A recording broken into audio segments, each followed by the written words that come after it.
Okay, we're not talking about local content. The content depends on the local community. Publishing line for their presentation and engagement. So the local content, the content of every web page is dependent on the community. If you are a Spanish-speaking community and you are posting material in English, then you are not promoting your language. You have to be posting material. So we're not talking about the other one today. We're talking about the technical standard. We're talking about the architecture behind the internet itself.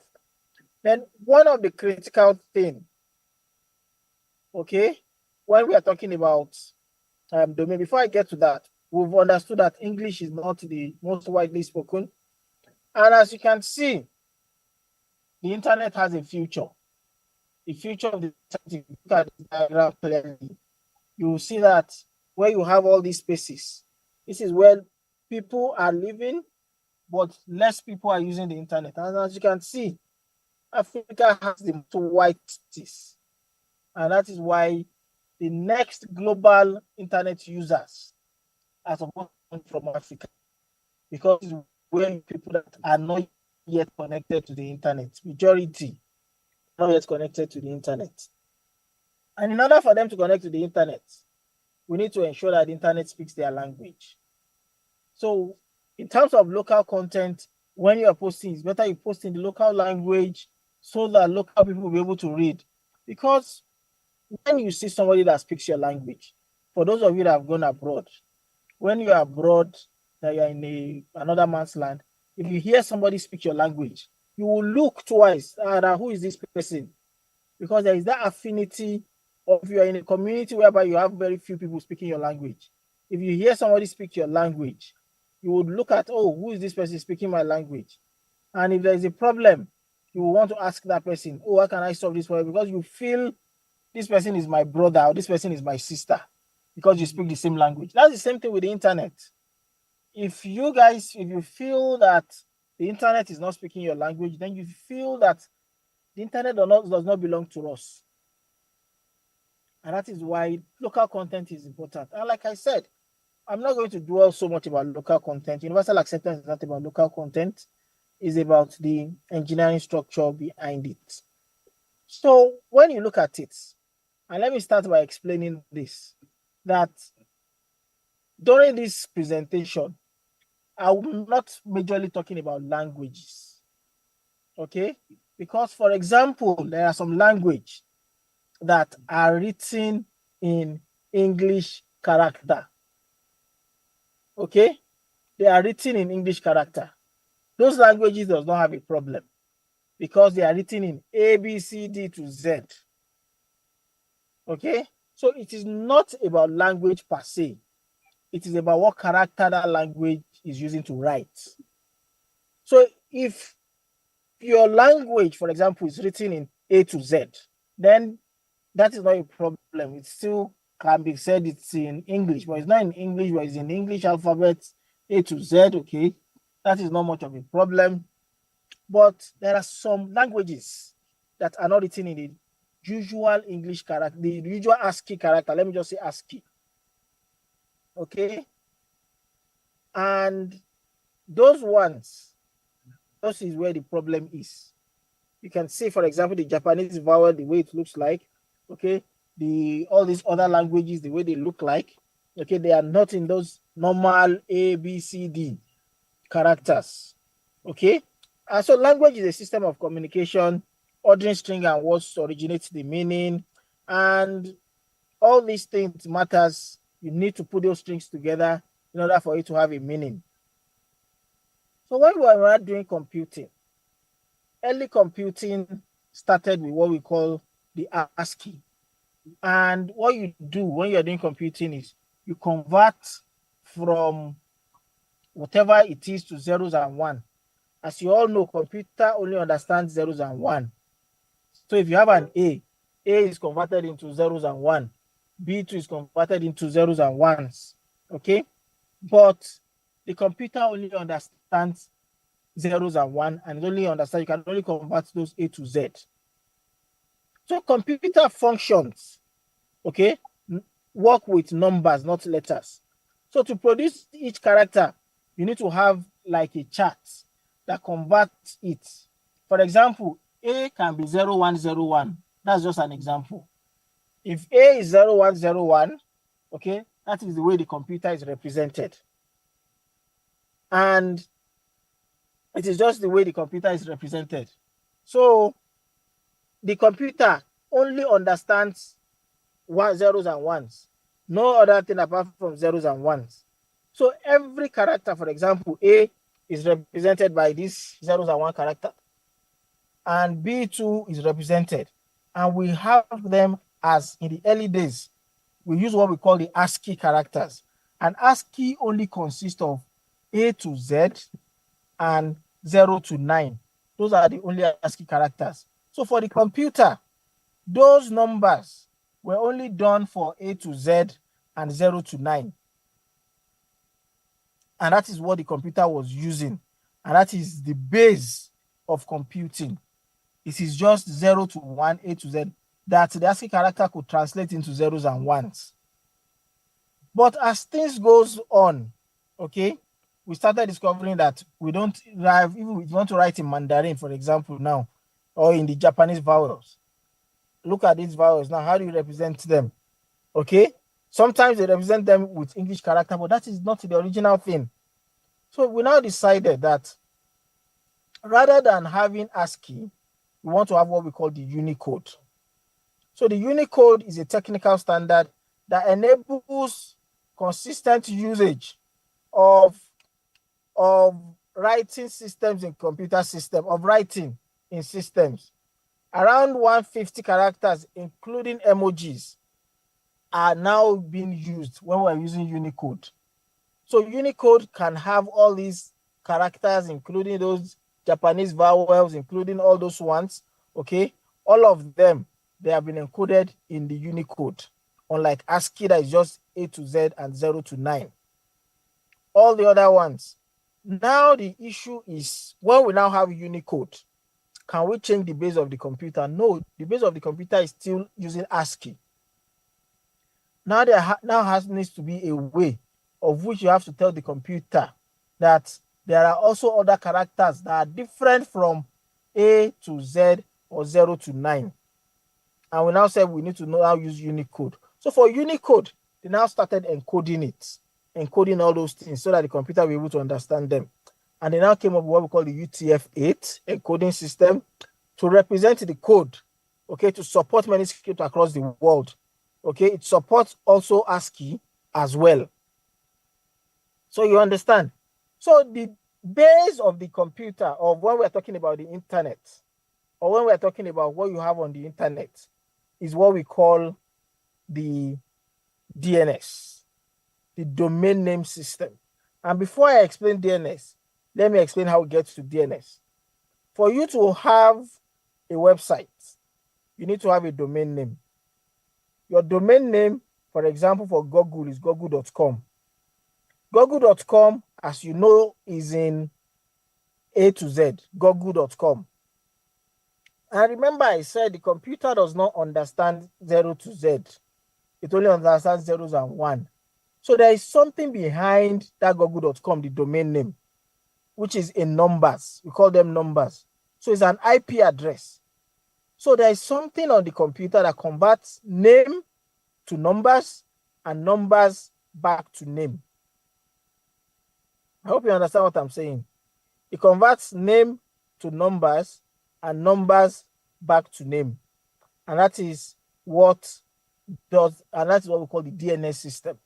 For the internet to function, you need the DNS. The DNS is like one of the core of the internet itself. It's one of the core infrastructure of the internet. So the name conversion from name to number. So for example, if you have google.com, google.com can be 208.80.154.244. Okay? And that is what the computer, this 80, you know what I'm saying, is zeros and 1. This 208 will convert it to zeros and 1. For those of us who are doing engineering, you will know how to convert this to zeros and 1. It's something simple. Just use base 2. Okay? But just for simplicity's sake, let's just say to understand numbers. When actual sense, the numbers that you understand is just zeros and 1. So for example, Wikipedia, 208.80.154.244. if you type wikipedia.org on your browser, it will take you to Wikipedia page. But behind the scene, the computer will convert it to the IP address. If you also enter the IP address, the computer has the ability to convert it to the name. So we call it the domain name system, and that is the one of the core of the internet itself. Then if you now look at the structure of these domain names, I said, for example, google.com. The .com itself is what we call the top level domain, TLDs. It's something I'm sure maybe you might have been hearing about, okay? It's what we call the top level domain. So the top level domain originally is called, all these ones are called the top level domains, .com, .org, okay, .edu. Those are top level domains. We now call them generic top level domains because they are generic. .com, .org, .edu. Those are generic top level domains. We have some type of other top level domains. For example, .gh, that's Ghana. Okay, that's, we call those ones country code top level domains, CCTLDs. But now let me go back to history.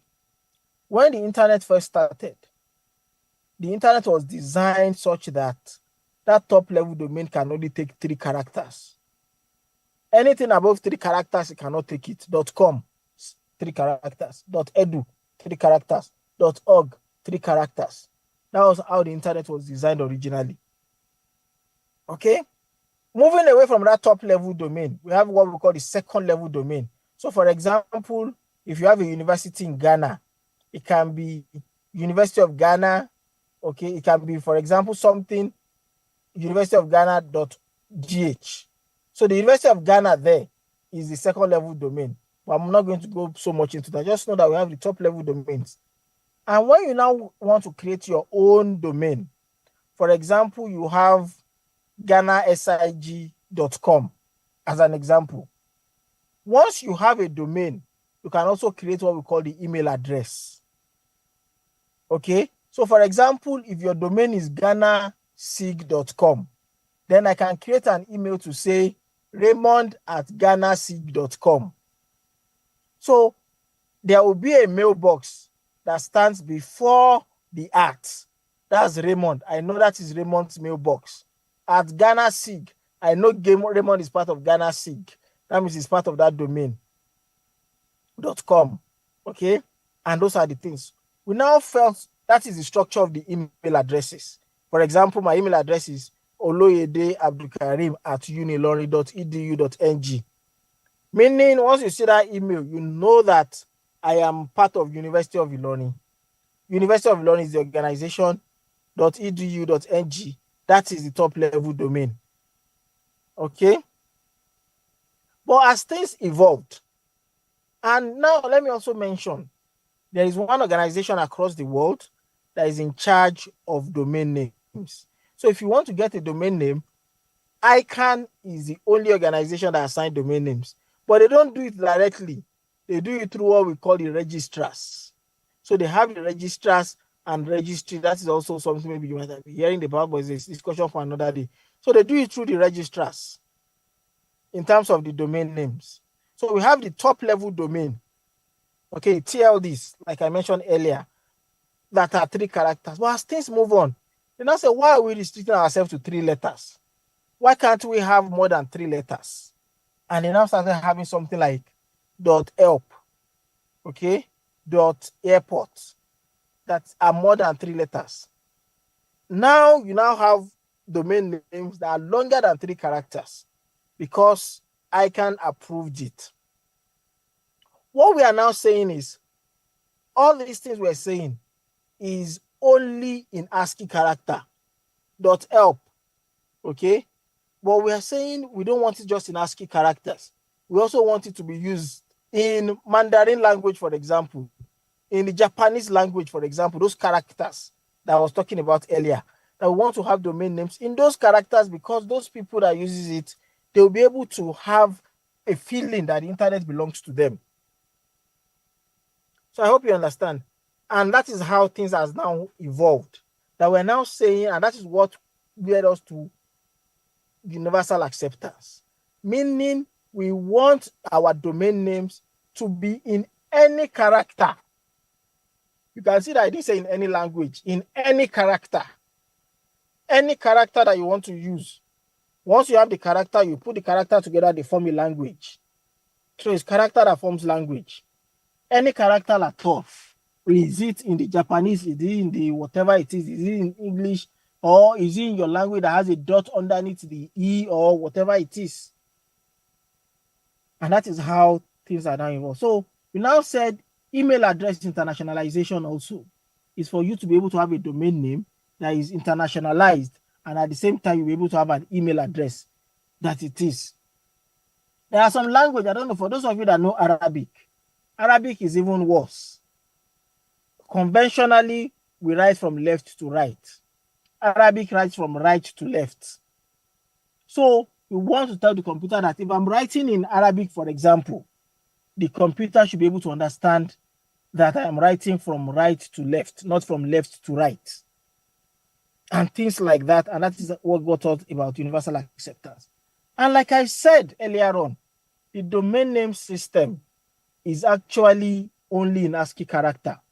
So we now came up with what we call the PIN code. The PIN code is for us to be able to convert ASCII character to the Unicode. Okay? So anything on the DNS, like I said, is entirely based on ASCII. The DNS runs on ASCII. It cannot run on Unicode. And in order for us to now move on, we now came up with what we call the PIN code. So the PIN code is basically just a conversion, okay? A conversion of those ASCII characters into Unicode characters. That is what the PIN code is all about. So PIN code is just like that conversion. So we came up with what we call the PIN code. And the PIN code is just to convert that thing so that the computer will be able to do that on the DNS. So how does that work? We now have two types of label. Number one is what we call the A label. Okay? The A label is the one we have before, the ASCII code. And we now came up with what we call the Unicode, the U label. Okay? So there is now a conversion of that Unicode.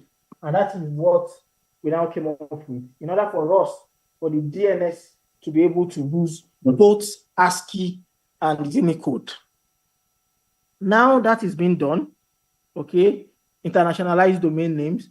We want to have domain names in different characters, okay, in different alphabets, and all these things. That is what we want to have. Okay, and that is what took us to universal acceptance. To say that what we want is that every character is being represented by the domain names. So the goal of universal acceptance is that all computer systems and applications should support standards that treat all the top-level domain names in a consistent manner, allowing for generation of greater linguistic freedom and the choice of domain names and email addresses. And that is what universal acceptance is all about.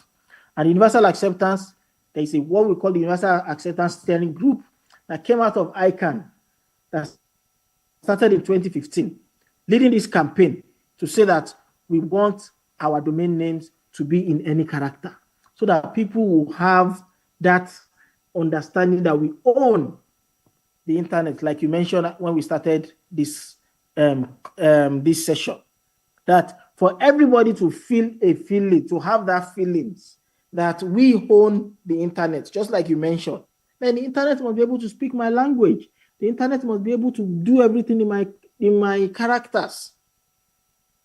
And that is what came up with the Universal Acceptance Steering Group.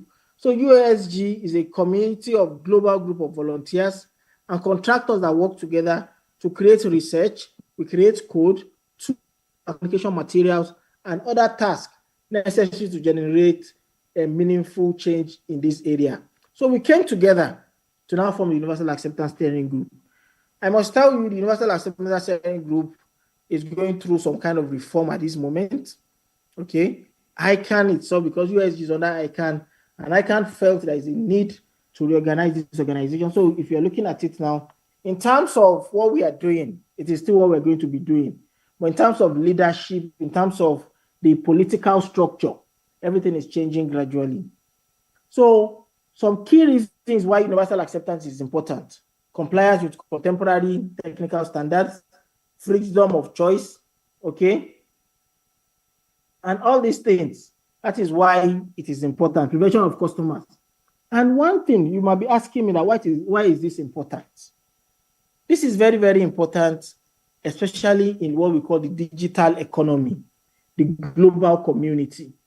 It is very important because, for example, if I have an email address in my Arabic character and I send you an email, if your own system is not universally ready, then that email is going to bounce back. And that is why it is not just because the internet. And once my email bounce back, I have two options.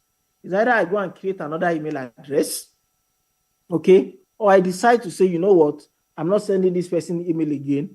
And if it is a business opportunity, that person loses out on that business opportunity. Then we are saying the world is now a global community. If it is truly a global community, then you'll be able to get business from somebody that does not speak English, Mandarin, for example, okay, and on the internet. But if your system is not ready, and we're going to go through what we mean by readiness of your system, then you will not be able to have access to these people, even if you are using the ASCII characters. So the USG, we have different working groups under the USG. The idea is to oversee the standard application, the EAI, the measurement communication, the local initiatives. These are working group under the USG. And now let me now go through what we are now saying for a system to be universally accepted, to be ready. Okay. When we are saying a system is universally acceptance ready, then the system must be able to accept, validate, store, process, and display. Accept, that means it must accept any character, not just ASCII characters, not just the A to Z, 1 to 9. The system must be able to accept it. It must be able to validate. There are times that you need to validate an email. When you are sending an email, you need to first of all do validation. It needs to be able to validate it. It needs to be able to store it and process it. And it needs to be able to display it exactly the way it is, not displaying it in English character. Do you understand? And those are the things, those are the steps that for a system to be universally acceptance ready. So for you, it is important that you ensure that whoever your provider is, or if you are the provider, to ensure that your system is universally acceptance ready. That is the topic for another day. How do you do it? This is just an awareness for you to understand it. Okay? If any of the steps is missing, then there's going to be a failure. It must be able to accept, validate, store, process, and display.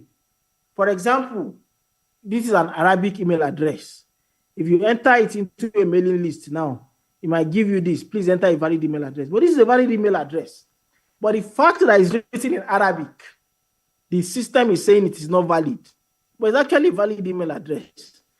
And like I mentioned earlier, there are two problems with Arabic. Arabic is written from right to left. So the computer does not even understand which one is before the at and which one is after the at, because it's not UA ready. Okay? Universal acceptance is getting there gradually. We're now moving on. We're now having systems that are UA ready, and this is just some of it, some of the domain names that are UA ready. And one thing that you need to understand is, for us to have a system that is UA ready, the engineers need to do some engineering work on the back end of the computer. And this is just one example of it. That for those of you that are doing programming, when you are doing programming, don't program such a way that you are saying the top level domain is just 3 characters. Don't program such a way that you cannot accept Unicode. Don't program, and those are the ways that you do your programming. For those of us who are doing programming, for businesses, you need to ensure that when you are subscribing, okay, you are using what is up to date, universal acceptance ready. Government also, it's important for government to understand this too, that they need a website that is UA ready, so that people across the country, when they are speaking the same language, they'll be able to communicate with each other. Then civil society too needs to tell it. We need to tell these stories to everybody, that we need a system that is UA ready. We need to do that. Then the major one, or one of the key components, is with the technical community. The technical community needs to ensure that the system is actually UA ready. It is very, very, very important. This is something that is very, very important for the technical community. And the technical community needs to find a way around this to ensure that the system is actually UA ready. Okay? They need to carry out some tests. They need to ensure that when they are doing the design, they are doing the design in such a way that they know that the system will be UA ready, UA compliant. So those are the things that has to be done. And that is what we're talking about when we're talking about universal acceptance. Now, how did the universal acceptance study group, how did we start? It started, like I mentioned, through ICANN, okay, which is the internet, which is the ICANN, which is the one that manages what we call all domain names. So like I mentioned earlier, ICANN manages all domain names. That is the only organization across the globe that manages all domain names. And like I said, they don't do it directly. They do it through their registrars and registries across the globe. So you might know some of them. An example, the popular one, GoDaddy, okay, is an example of one of those registrars that gives domain name. So if you want a domain name, you can go to somebody like GoDaddy, which is an accredited registrar of ICANN. And I'm sure there are a lot of other accredited registrars. So for you to have a system UA ready, okay, you need to update and support both the short and the long one. It needs to support the ASCII characters. Okay, it needs to ensure that it supports the ASCII character and the Unicode, not just the ASCII characters. Then you need to also to be able to update your services so that non-ASCII characters is going to be represented, the A label. Okay, so you can look at this on the ICANN. So in terms of the next steps and the community support, the USG is working across the globe, and that is why I'm giving this presentation to you again today to tell you more about universal acceptance. So please, you need to go and look at the website, which is called the usg.tech. Look at it, and if you have any question, the floor is open for question and answer. Thank you very much.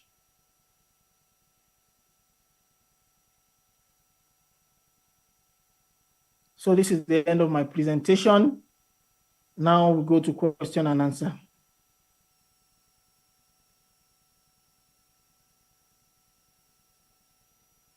I hope you can hear me. Yes, sir. Thank you.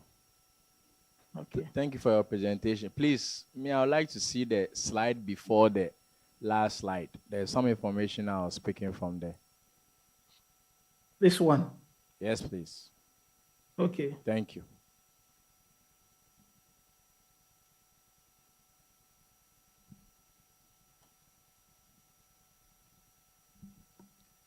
Thank you very much for your presentation.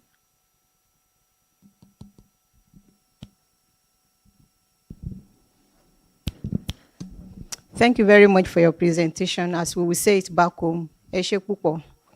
My name is Olabimpe Adeloro. And I should have used Yoruba as an example then. I know, right? And funny enough, during our online training, my group had this presentation. Universal acceptance was our project for presentation. And coincidentally, one of my bosses is doing it. Hope you are doing okay, sir. I'm fine. Thank you so much. Awesome. Well done. So now my question is, as we know, changes could be very challenging for humans. We like staying where we are.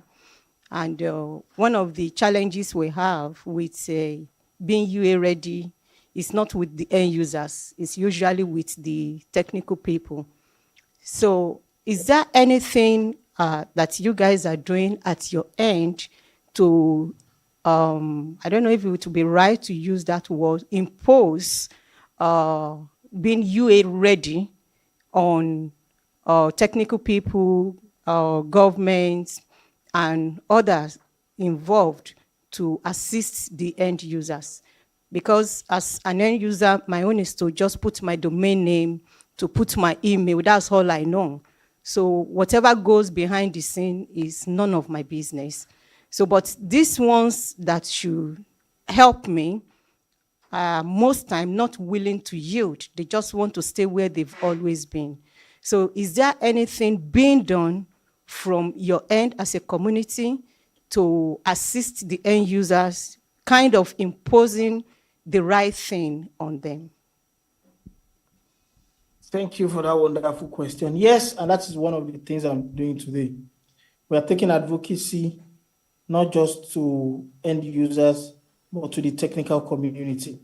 Like I was saying, I'm not doing a technical presentation today. If we were speaking to the technical community, we'll have gone through a more technical presentation with them for them to be able to understand the importance and why they need to change. So it is all about advocacy, and that is why we have universal acceptance ambassadors. We have a number of us in Africa that are universal acceptance ambassador. I know there are 2 in Nigeria. I know there's 1 in Morocco. I know where there's 1 in Benin, okay, that has been appointed as universal acceptance ambassador. I know there's 1 in South Africa too. And what we are doing as UA ambassador is we're talking to people, talking to communities, trying to make them understand this thing and trying to get them to change.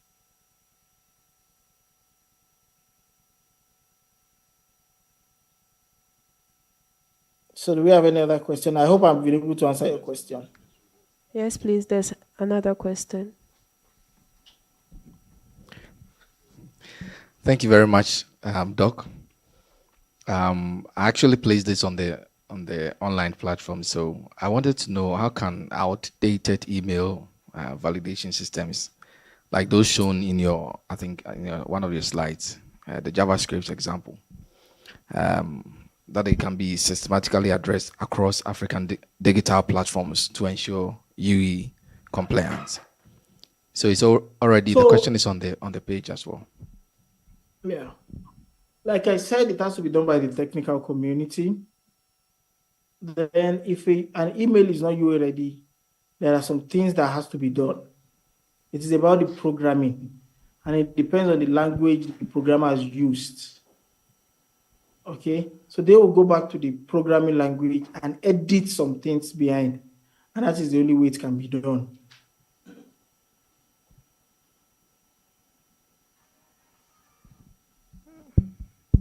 Hello. Okay, yeah, go on.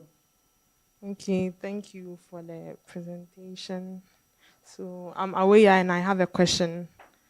I want to know, is there a way for university tech clubs to partner with UA initiatives or contribute to UA awareness campaign? Yes, there are lots of opportunities. Every year we have what we call the UA Day. The UA Day is a day that we create awareness across the globe about this issue of universal acceptance. I can fund a number of the UA days across the globe, but everybody can partner, okay, and organize their own UA day. It is allowed.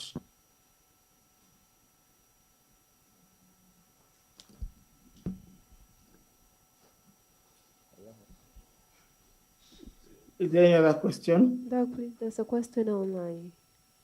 Okay. And it reads, before Unicode, when we used to use ASCII characters, how did the internet used to operate for society that other characters other than ASCII characters? it doesn't work for them. They just have to use the English character. So before then, they have no choice. They just have to use the English character. So they are forced to learn English. And that is why we said, and that's why a lot of people are not using the internet today, because they are not speaking English, they are forced to use English. And that is why it wasn't working for them before. Okay, we have Any our other last question. Hi, Doc. I trust you're well. And so my question is very simple. Are there global benchmarks or certifications for UA that developers can aim for? Not really certifications, okay? But it's just for them to go and relearn. For example, when you are writing programs, you need to understand that don't use ASCII characters. Use a database that is Unicode, that has Unicode in it. Don't use, because when you're doing programming, you have to go and pick from a database. Don't pick from a database that has just ASCII. Use the Unicode. So those are just the thing. There is no certification per se, because they are just little change. Then when you are doing the programming, don't tell the computer that the top level domain is just going to be the 3 letters. Tell it that it can be varying letter. Those are just the kind of changes that needs to be made. Okay. Thank you for the clarity. Okay. Yeah, is a follow-up question to our question. Yeah. Then you were talking about we have those that are ambassadors, UA ambassadors, and all. So how can one become one, or maybe join the community? Yes, everybody can become a UA ambassador, or anybody. If you want to become a UA ambassador, you need to apply through ICANN. And like I mentioned earlier, ICANN is restructuring the entire USG thing at the moment. So no application is being taken at the moment for more UA ambassadors. So you need to just apply through ICANN. Okay, Doc, we have our last question. Okay. Hello, Doc. So this is a follow-up to the last but one question. If there are no accreditations or such, if you are a developer and say you develop a piece of software that is UA ready, how then do people know that it is UA ready?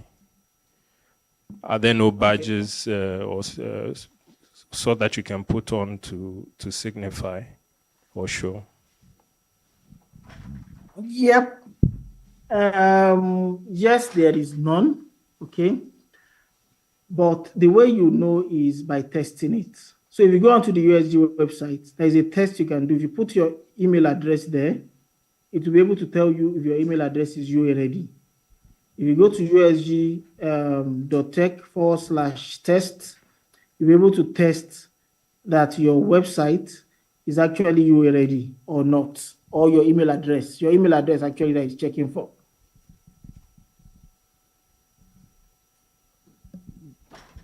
Okay. Thank you, Dr. Abdul Karim. Your section was very insightful. Thank you. You're welcome. Thank you so much.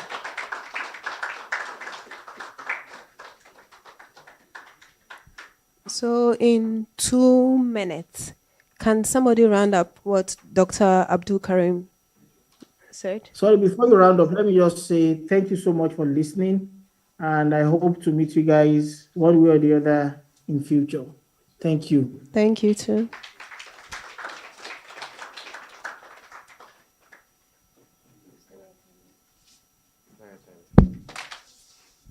Please, in 2 minutes, who can briefly summarize what Dr. Abdul Karim said?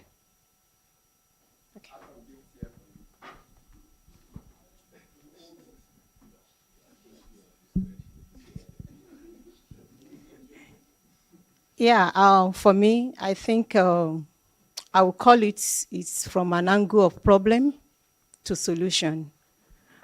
I once wrote an article on UA, being UA ready, and I started the article saying that how will you feel you are in a room where others can understand your language, but they impose their own that you can't speak on you? I mean, it doesn't sound right. And that's what happens in terms of internet users. They imposed ASCII codes on them when their characters does not accommodate ASCII codes. So now UA is going to the fact that don't let's be partial. Let's accommodate everybody. And that's the main essence of UA. So we are saying let's adopt everybody. Let's accept everybody. So the encouragement is if you are coming to the internet, you want people to use your product, you want people to use your resources, let it be available in such a way that they will be able to access the resources. You can imagine somebody has a business, is coming online and to the internet, but because its language does not have ASCII characters, so that shows he cannot have his website, and it just stays at his corner wherever he is in the world. So being UA ready is saying, please don't let it be like that. And it will be good for fellows that will become fellows tomorrow to be, even if we are not recognized ambassadors, we can always speak about this. Some of us belong to communities of programmers, because I think much of these things has to do with guys on the back end. So let's encourage them when they write their programs so that they make it, they make their product UA ready. Thank you, Olabimpe. So for your award, you have the icon newcomer. Come on. Thank you. What is banned? What is banned? No, I don't understand. You know, I gave her gifts earlier. She never hugged me. I don't know him. No, I didn't know him. I gave her I gifts. didn't know him. I support your protest. Because Almost man said, I don't know him. No compliment. Yes, you don't know. no, I'll don't worry.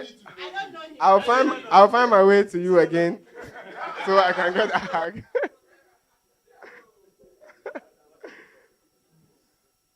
Okay, someone want to say something before we go to the next session?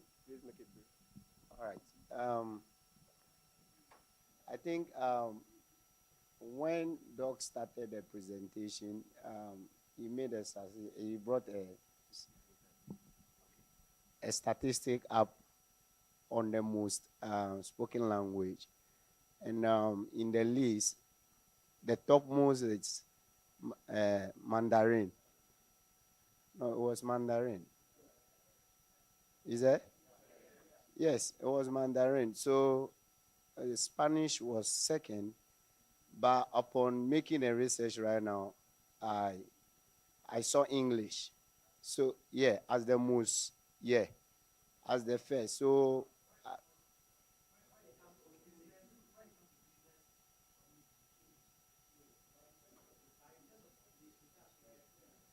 so that is what I want to be clear with. Okay, all right. So it's clear. Okay, so thank you so much for sharing that comment. We appreciate it. And okay, so is it?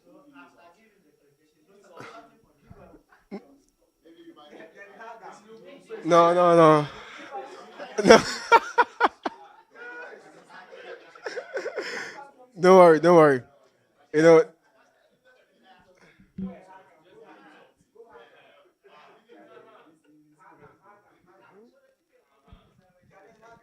no, no, no.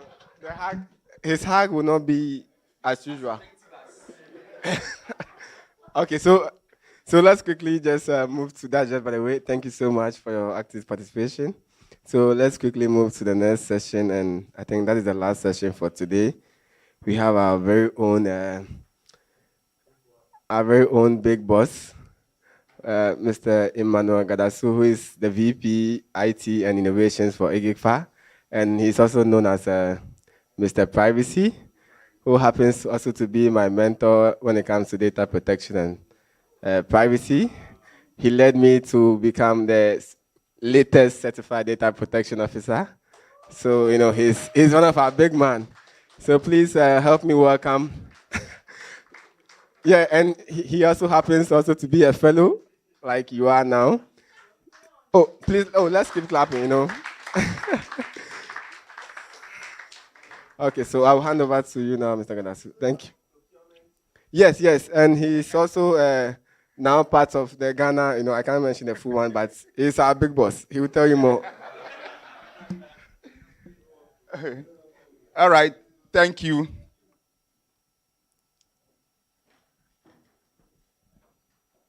Okay. Testing, okay. I think everything is on course now. All right, so we hit the ground running.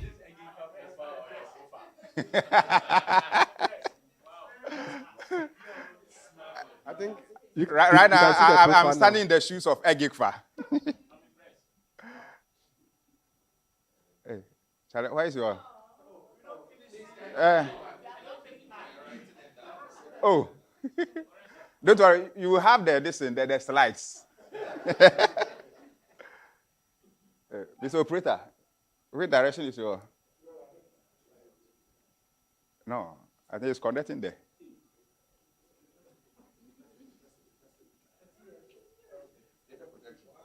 Okay. Yes. So, what are we going to talk about today, and why? I think privacy is something that we all cherish, which we are all interested in.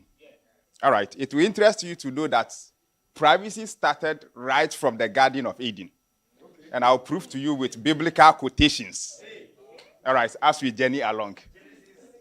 Yes. Okay, so let's look at a brief privacy statistics across the world.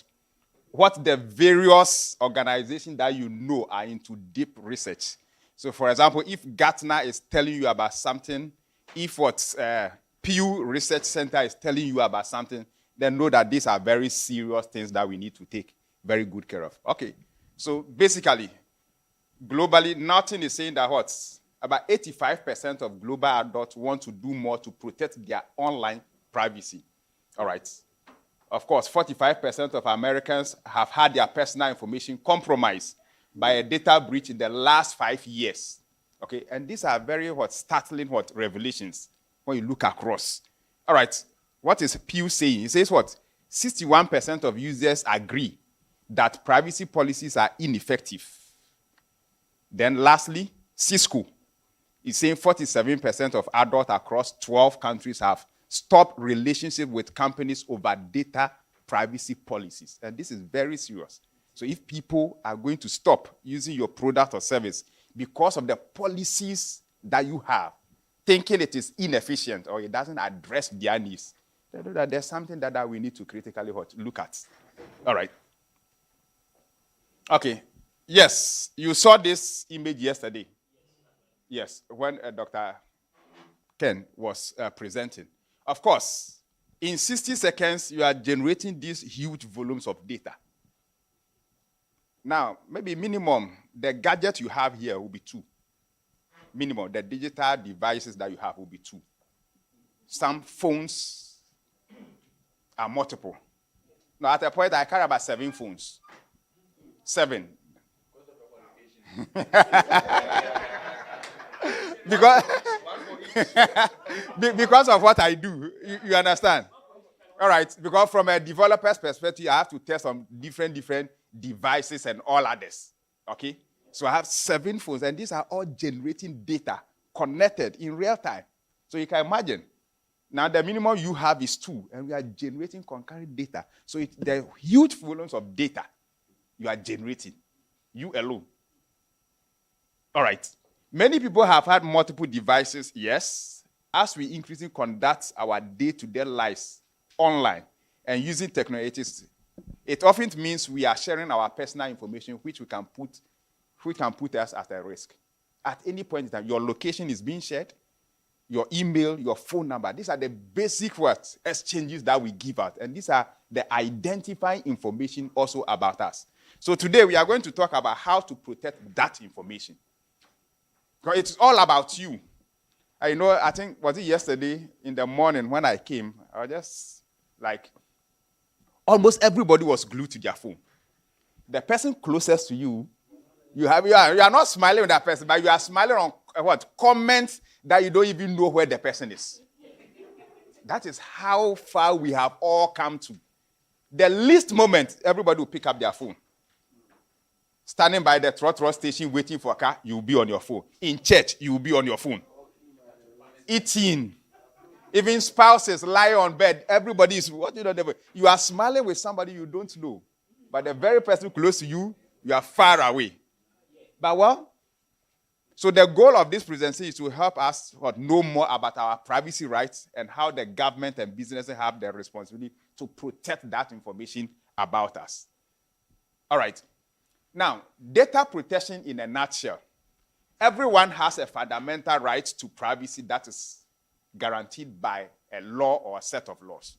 Now, almost every country, either it is a very explicit law in the form of an act, or it is embedded in one way or the other in their constitution. You will find a way of your data being protected or that right being given to you. So in Ghana, ours started from the 1992 Constitution, Article 18.2. So even without data protection, our Constitution guarantees you that right of your privacy, Article 18, Clause 2. It is there. All right. The various legislation set out how this right of the individual is to be achieved. So as an expansion of that, acts are created to espouse how these rights can be protected by way of additional laws. So Data Protection Acts, the GDPR, CCPA, POPI Act. Okay, all these are different laws from different countries to guarantee that. Then where individuals give their data to an organization, then the organization must protect it. So you see, the further you have my data, so for example, all your data you have given to EGIGFA in course of this training, it is the mandate of EGIGFA to protect that data. So the further you have given it does not mean it ends there. So whether in the mosque or in the church, in the school, wherever you are, the moment you receive that data, you must pay the law. All right.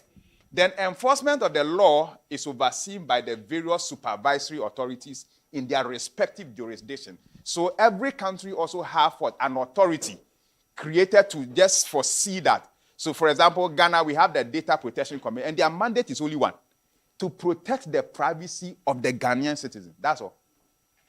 To protect the privacy of the Ghanaian citizen. And across the world too, that's the mandate of most of these supervisory authorities across. And every country does their own. Why must we protect personal data? Well, the first point to note is that it is a legal requirement, so that you can't opt out of it. The law says you have to. And that is it. It's simplicity. So no argument about it. You can go to heaven and come down. The law is the law. The law is the law. Yes. All right. But well, let's look at it. Number one, promote good information handling practices. So if you protect personal data, you put in place the appropriate mechanisms. Then also protect the company's reputation and your own as individuals also. The individuals are increasingly aware of their data rights. You see, now recently, and I'm sure one of them as a result of the recent 1 million coders program, somebody has sued Vodafone for 2 million Ghana cedis for using her picture. Yes, without her consent. Now, somebody also sued a hospital for showcasing CCTV in the consulting room. Gone were the days. Who are you to challenge a hospital, a medical doctor, for doing their work? But because people are increasingly becoming aware that no, you can't put CCTV anywhere you like. It is not. I have a right, which the constitution or a law guarantees. So now they can begin to exercise that. So people are becoming knowledgeable. So if you underplay that, you are putting your organization or yourself. So as a neighbor, I know that you can't just or as the landlord, you can't just put CCTV watching at my window. I'm a tenant, but you don't have that control. So you will see, well, depending on where the time where it is anyway, if my rent is within the middle and I decide to go, I can show you some pepper. You understand? I can see you. But if you owe the landlord, then he's okay with that one. So you have to know exactly where you are at the point, whether you want to leave or you want to stay before you go ahead. But most people will exercise their right because they are becoming much aware. Then investigation audits may be carried out by the supervisory authorities. Of course, now we all know MTN is under scrutiny by both the Cyber Security Authority and the Data Protection Commission as a result of that breach that happened. And if your organization is under scrutiny, you are not even so comfortable to operate because there are certain things they are going to put a stop. They don't do this. Wait until we are done with it. So business-wise, you'll be constrained. And if MTN calculate how much they lose in a minute, you'll be surprised. They don't calculate in months. They are talking about a second. So a second's wasted without anybody making call or going to them. They are losing money. All right. Then lastly, litigation, penalties, fines if you get it wrong. And I'm going to show you, you'll be amazed at some of the punishment that have been meted out to Google, Facebook, and the rest. You may think that they don't like this company, but no, the law is the law. All right. So these are some of the reasons why you have to protect our personal data. Operator. Okay. Yeah, so let's look at some of the penalties. So this is the EU, the data protection, the GDPR. All right. So look at, the fines are in euros. So Spain has been fined. In Spain, fined Google LLC. Google. They fined them some time ago in 2022, 10 million euros. France fined Google LLC. 90 million euros, yes. 90 million euros. We are talking about millions euros. All right, France also has, Sweden also fined Google LLC. So I concentrated actually only on Google and Meta, okay? Okay, so look at France. Also initially has fined, in 2019, has fined Google LLC. And look at the offense, the last column. It's an insufficient legal basis for processing. They didn't say absence of it. So you can imagine if there was total absence. So it means you have, but it's not so strong. What you are saying, it doesn't correlate well. Or the protection you claim you have put there is not so strong when we analyze. So it's not about you. I was just laughing with Odrego when our dear sister said her question is simple. I said, hey, you are asking the question. It is simple to you, but the one answering, is it like all lecturers do? I said, but this question is very easy. You can do, but the students are just sweating. So to you, it can be very simple. All right. So you can claim you have done it, but to them you have not. All right. So this is the Irish Data Protection Authority finding Meta. This is only on Meta. No, in fact, if you look at the dates, you may think every 3 months they find them. Yes. And the whole world, the Irish data, they are the most brutish. No nonsense. So they are not on Facebook. They are not there. They don't go do anything anywhere. I think they are only on some selected one. They will find you, yes. Yes. And let's look at it. So 2022, they find 17 million euros. The same 2022, 3 months after, that was March 15th. In September, they find 400 and 5 million euros. Then another 2 months, November 2022, 265 million euros. Then 2023, January, 390 million euros. Okay. Then 2023, May, 1.2 billion euros. Then just last year, September 27th, 91 million euros. Oh, yes. They pay. Oh, like then they will not be finding them. The law in Europe is either 20 million euros or 4% of your global annual revenue of the preceding year, whichever is higher. No, you didn't understand the GDP, so that's why you couldn't say A. 4% of your global, all the money you have made across the entire world, 4% of last year. That's the punishment. So this one is even small. This one is just, it's like they are pampering them. And this is about data protection. And see, insufficient. And they don't care. So it's not because we are fine you, so we don't do it again. No, they will continue doing it. This year, it will still happen again. Separate. So this is how serious this thing can be to organizations. Now let's look at the Ghanaian one. Our own lawsuit. Yes, so ours is in, penalty units. Ghana, we fine in penalty units. One penalty unit currently is 12 cedis. So you multiply 12 cedis by the penalty units. And the highest penalty unit is 5,000. In this particular act, 5,000. So that means 5,000 times 12, that's 60,000 Ghana cedis. Only. Or you go to prison for 10 years. So ours is the prison one that is the most serious one. Other than that, because 60 Ghana cedis, I think if you do offering, free will offering right now, we will raise that money. But nobody will attempt going to prison for you for 1 hour.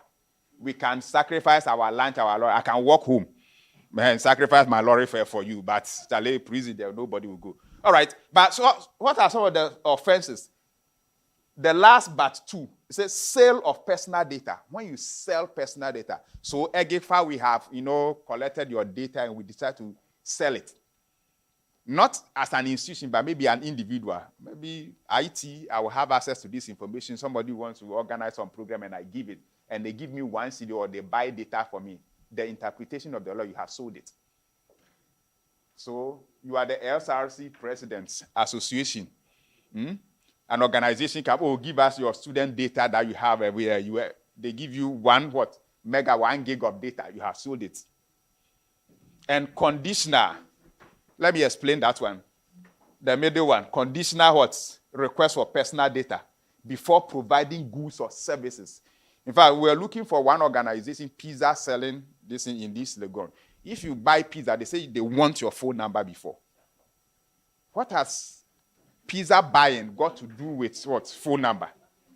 And they were doing that. They will not sell to you. High Sense was doing that. You go to buy, you have to. And that's what conditional. So with that, so does it mean my grandmother who does not have a phone cannot buy pizza? Maybe I was working to that man. There's some food called pizza. And so let me also buy some. They say she doesn't have phone number, so they will not sell pizza. Or she wants to buy fridge because she does not have phone number, so you not sell. So that's condition. If you do that, that is the punishment. So you are flouting the law. So you can't say that, this is how we do it. No. In data protection, yes, it's not like that. All right. So now that you are aware of the penalties, both in Ghana and Nigeria too also has it. And it is specified in everyone's law. All right, so what is privacy at all? To some people, it's about secrecy. To some people, it's about being alone. So everybody have their own definition of what is privacy to them. But what we want to run by in the context of this is the control an individual has over their personal data. So in data protection language, your privacy is the control you have over your personal information. So for example, why have you blocked some people on your status? You don't like them. Well, so you see, that's your privacy. So you want some people to see it, you don't want. That's it. So that is your privacy. Pardon? Oh, yes. So you get it. Okay, why would somebody ask you of your phone number and you gladly give? At that one, you say, no. They will do it. You say, you no go give. Why? No problem. You can't be walking and be asking for phone numbers by heart. If you stop and you wind down your grass, that one will gladly give it. So you see, no, so you in doing that, that's the privacy we are talking about. You have control. So you determine that here I will give, this I will not give. That is it. So in data protection, that is the privacy that you have. So you decide what you want to do with your data. All right. Now, data protection cuts across 3 core dimensions. The first one is bodily privacy. And this was started in the Garden of Eden. In the book of Genesis. when God came down and asked, where are you? If they say, oh, Adam, where are you? You say, we are naked. He didn't understand the question. But what? Is it? So, what Adam and the wife exercise was what? The autonomy of their body. So, God, you created us, but well, tell you can't come in where we are naked. For the answer he gave. All right, so here, it's what? The right to autonomy over one's body, free from what? Invasive procedures, physical coercion, or bodily surveillance. Why does it matter? Bodily privacy protects human dignity, bodily integrity. Violation can lead to what? Physical, emotional, and legal harm, especially in healthcare, security, or what? Employment, what? Settings. You know, some people don't want you to see their body. No. So they will cover it, yeah. In fact, I think there was a story even, I think a professor gave it. Said, some people, I said a counselor, somebody was married, a couple, and the woman has never seen what? The nakedness of the husband before. For about 20 years. Internal fire. How did they? So you will feel it, but you don't see it. Well, but you see, data protection, so that's bodily privacy. So privacy actually started by what? From our body. You started covering your body to prevent people from seeing. So you determine, why haven't you covered your face? Because you want us to see your face. But other parts are covered. So you see the control you have over your body. Exactly. All right. Then we move to what? Physical privacy. And physical privacy, when our families began to grow, you see, people were now putting walls around their houses, so that tomorrow somebody will not see what you are doing in your own confinement. So if you are pouring libation there, you are praying in the middle of the night or whatever you are doing, nobody cares. So there's a wall. So that's also to limit people from having access. So that's why you will see some building. Of course, Ghana, you know, but Nigeria is mad. You will see walls taller than what the building. So you ask, what at all are they doing that a wall will be taller than the building? Is that your concern? Well, so you see how physical also came in. Then now we have now moved to what? Informational privacy, which you and I are enjoying. The right to what? Control personal data. What is collected, how it is used, who it is shared with, and for what purpose, or for how long you are going to keep the data. So yes, you have every right to ask, how long are you going to keep this data that you have collected about us? And we should be able to tell you, and we will tell you for how long you are. So long as you are in the fellowship, we will keep it. But the day you leave, after 5 years, we will destroy it. That is when you have left the fellowship. But if you are living and you are still a fellow, then we'll keep on what? Keeping it. So these are the dimensions of what? Privacy that we have. So it transfers from your body to the physical space, then to what? To information, which we can all see and experience now. All right. Now, privacy started long ago. So 35 years ago, privacy was mentioned in the US by two brothers, and they wrote an article called The Right to Privacy, Warren and Brandes. That is when. So over 135 years ago, privacy was concerned then. I don't think, I can't tell, but for sure, there are only some few people living who are 135 years and above. So it started before your great-grandfather. Yes, and it will continue to be. So it has come down consistently. I will not dwell much on this, but consistently to this era. And countries are still enacting different laws. We are changing. Ghana, even ours is old, and we have amended it. It's yet to go for parliamentary approval. So the Act 843 or Data Protection Act 2012 will soon change because we need to adapt. KVET started and they have already changed because we need to change the laws to meet the demands of our society. All right. No, so why privacy? Or what is privacy? I think we are. So depending on the background, the cultural setting, the belief system also, they define privacy in a very peculiar way. So generally, we say privacy is a fundamental human right, okay? That has become one of the most important rights of the modern age. Now everything right, Charlie, the way people will jump at it, it's not smart, Yeah. Well, now UPSA, they are what? Talk of the town now. Why? Somebody was asking, why would somebody piercing, a student piercing the nose has got to do with the intellectual capacity? That's the question somebody is asking. Yes.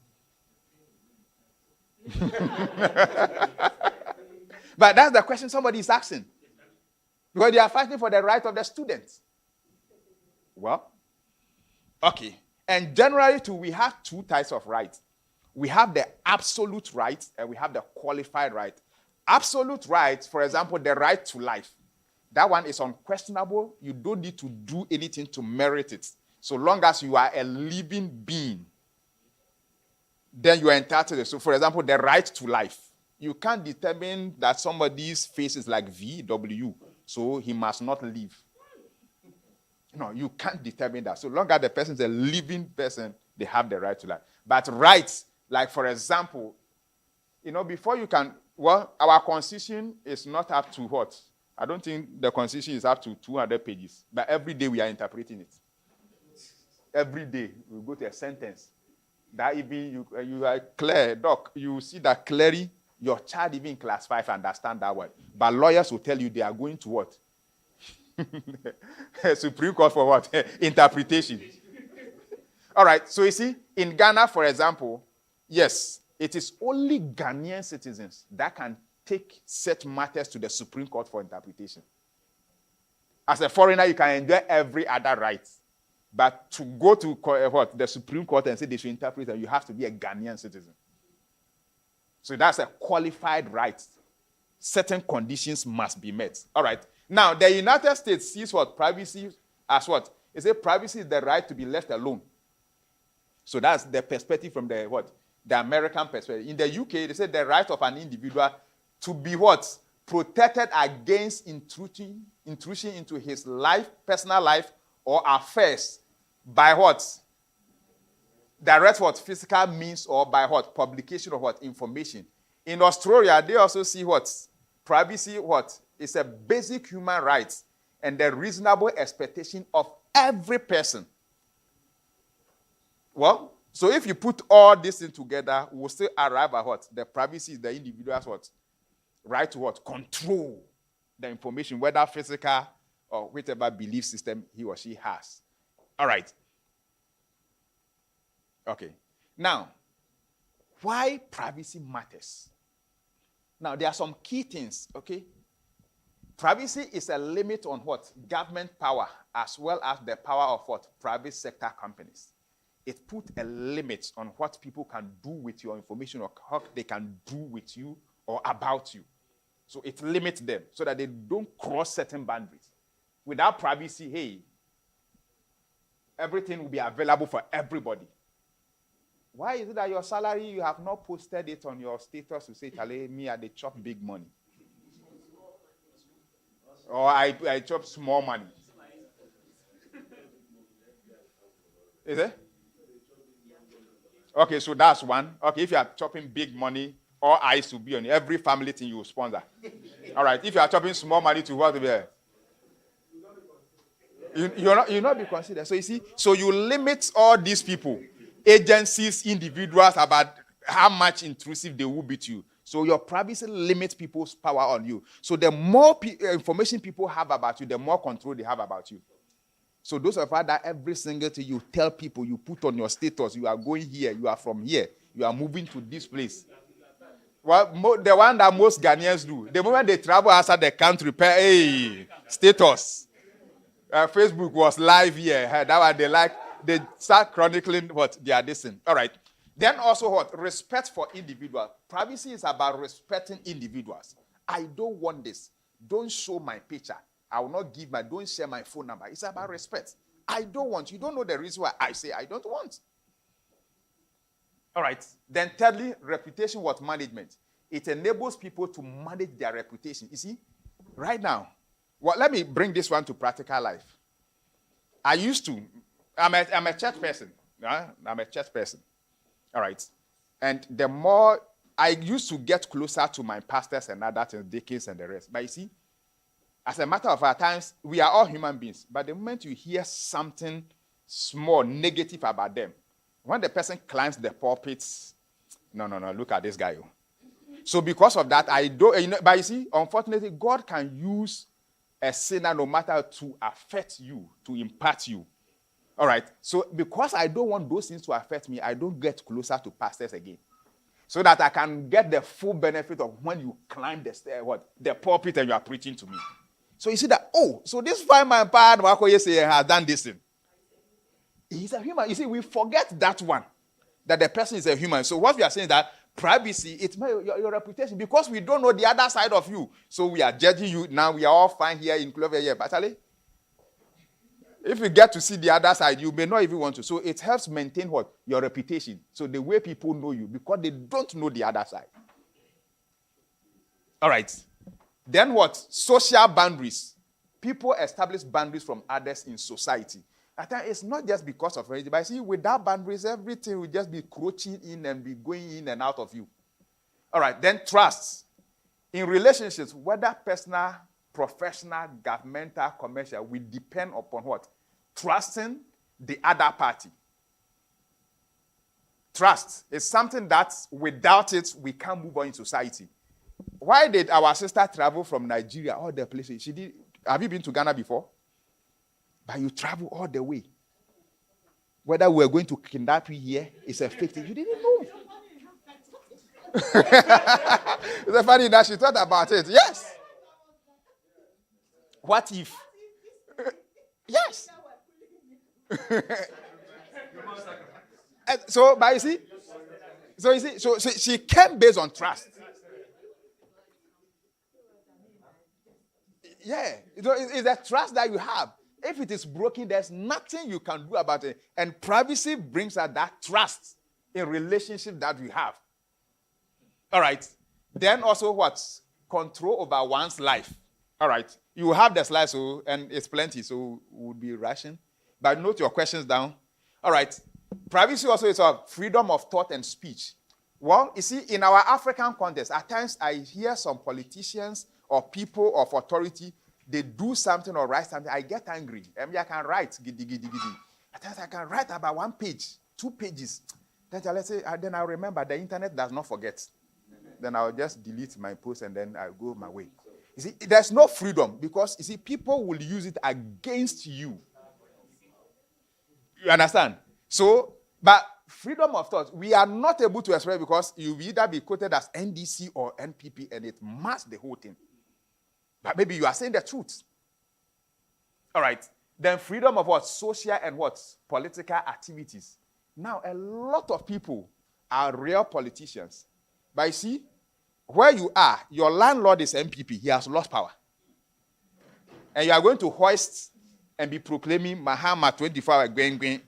You are out of you are going.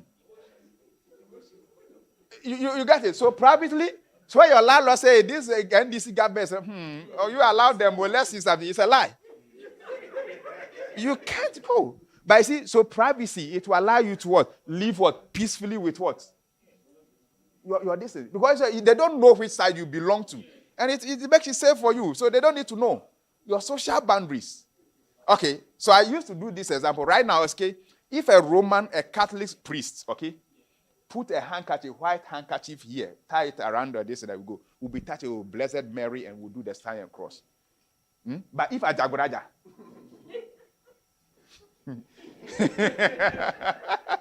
comes to put something here right now, what will be the perception? A lot of people will not enter this room. Was it yesterday? One time I wanted to buy some wachi or something. I wanted to buy some food. Yes, you see, privacy. So yes, so you know where I buy my wachi. All right, so I wanted to buy the food, but there was one particular prophet sticker on that. Then I just, I'm gone.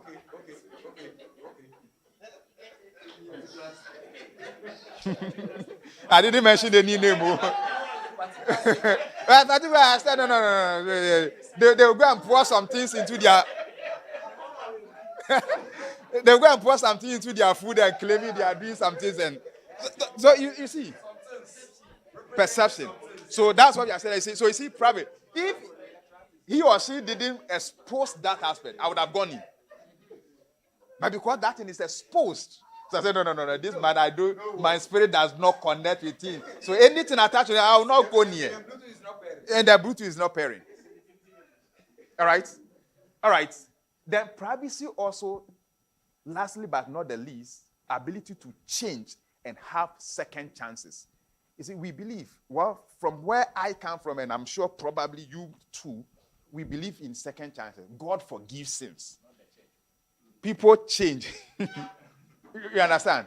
So somebody will go and steal, but after several prayers, the person will encounter God and will change. Prison term can humble the person and he will change. But you see, if these things are all out there, people, no. This guy who stole this, he says that, what change has he done? No, we will not believe in that. And I have a current example, a colleague, friend of mine, who is a serious IT guy, working with one microfinance, did 1 or 2. He ended up in prison 5 years. He's back. But for the past, 7 years, has not got a job, because if you Google his name, all those things will come. So, you see, because that matter is still in the public domain, there's no way. Maybe he can only go and farm. I hope you are getting this. But if it is private and nobody knows, you would have a second chance to leave. But as a result of this in the public domain, no, now you can't hide. All right. Then, not having to explain or justify oneself. You see, if we don't know anything about you, all right, and things are private, you control what can be, right? No. But Charlie, you have to speak plenty. Oh, this thing, yes, it happened, but I didn't do it. So you have to be writing a lot of sentence and explanation to justify yourself as to why something happened or why something did not happen. But if nobody knows, Charlie, we all day inside. We all day inside. All right. So you can see that what privacy matters. Now we talk about personal data. It is personal data not because it belongs to you or it is for you. It is personal data because it can identify you. So any information that either directly or indirectly identifies a living person, okay, then that is what? Personal data. Any information that's what relates to a living person is personal data. So not because it is public or it's hidden. Of course, your name is a public thing, but it's a personal data. Your mobile PIN and mobile number, we may not know, but it's still your personal data. So it's not because it is known or unknown that makes it personal. You know, at times we try to equate it's personal, no, but because it can identify you. Yeah, fingerprint is also part of it. No, this is just what? It's not exhaustive. Sexual orientation, so many, all things that you do that can relate your address, where you stay. The man wearing the black car, driving G-Wagon, driving this, or when we put it together, we can identify. That's personal data. Your opinion. Yes, of course. The number plate is, when we go to what? DVLA, we can link it to somebody. All right. Or every form of ID is a personal data. Every form of ID. All right. Okay, when can you process data? Now, the law says that, see, before you can process, remember, you have the control. So you need to release the control before we can process. All right, and how do we release the control? So there are so many ways, 6. Okay? 6 ways you can give. So we call it the legal basis. So before you can give control for somebody to process your data, this is one of them must apply. If none of this, there is illegal. If none of this applies. So the first one is consent.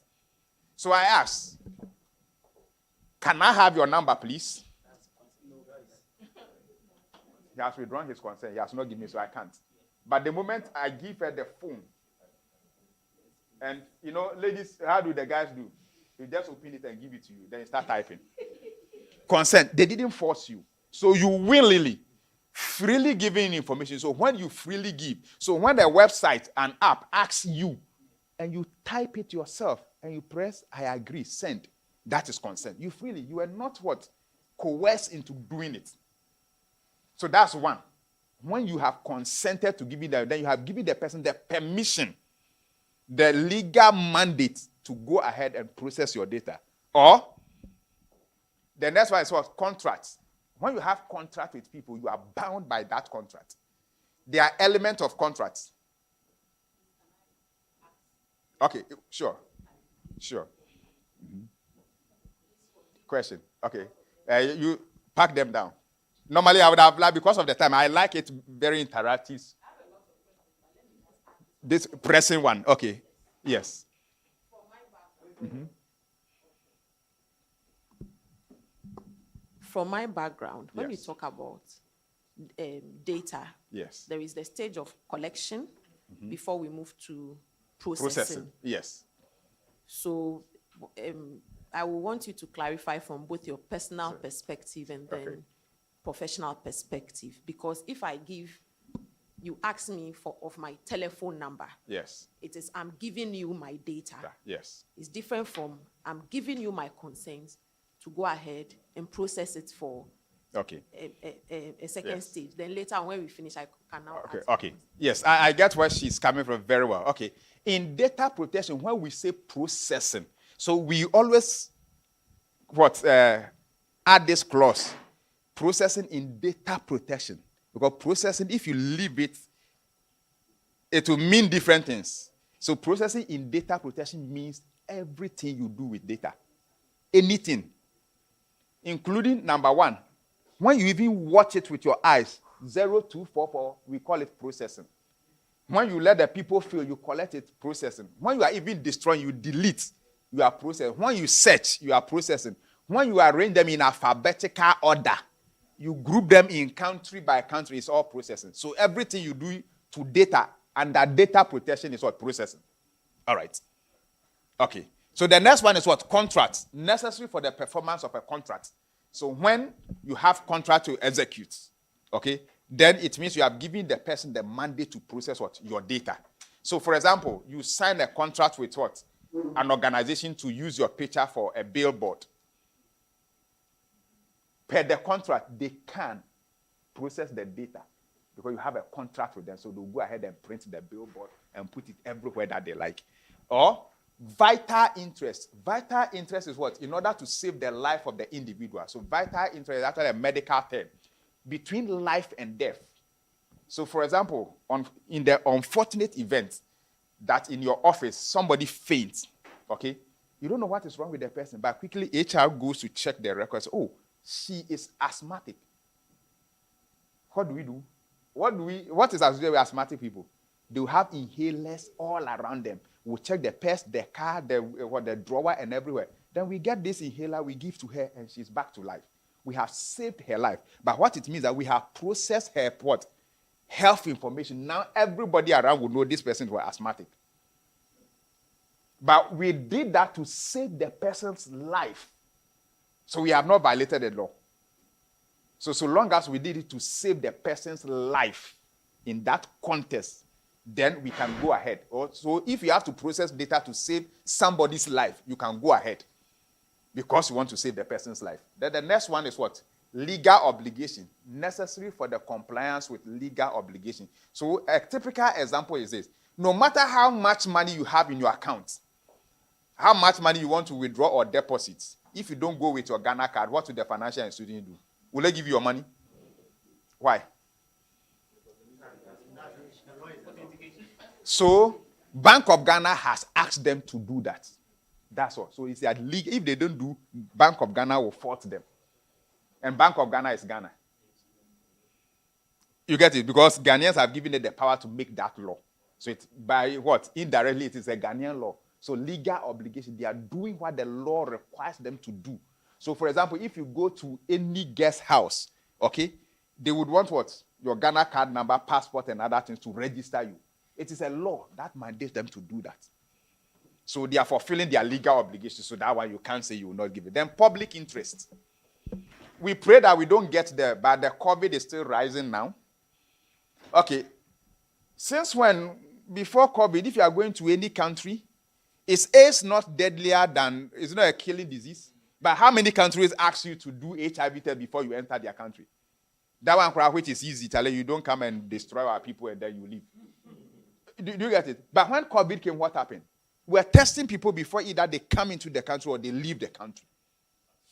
Public interest. We wanted to save the public. So anything that would mandate that, you see, we save the public. So, for example, during the COVID time, also all the telco, Ghana Health Service was sending you COVID-related information. They didn't need your permission, whether they can send you message or not. They will go ahead in the public interest, want to educate everybody.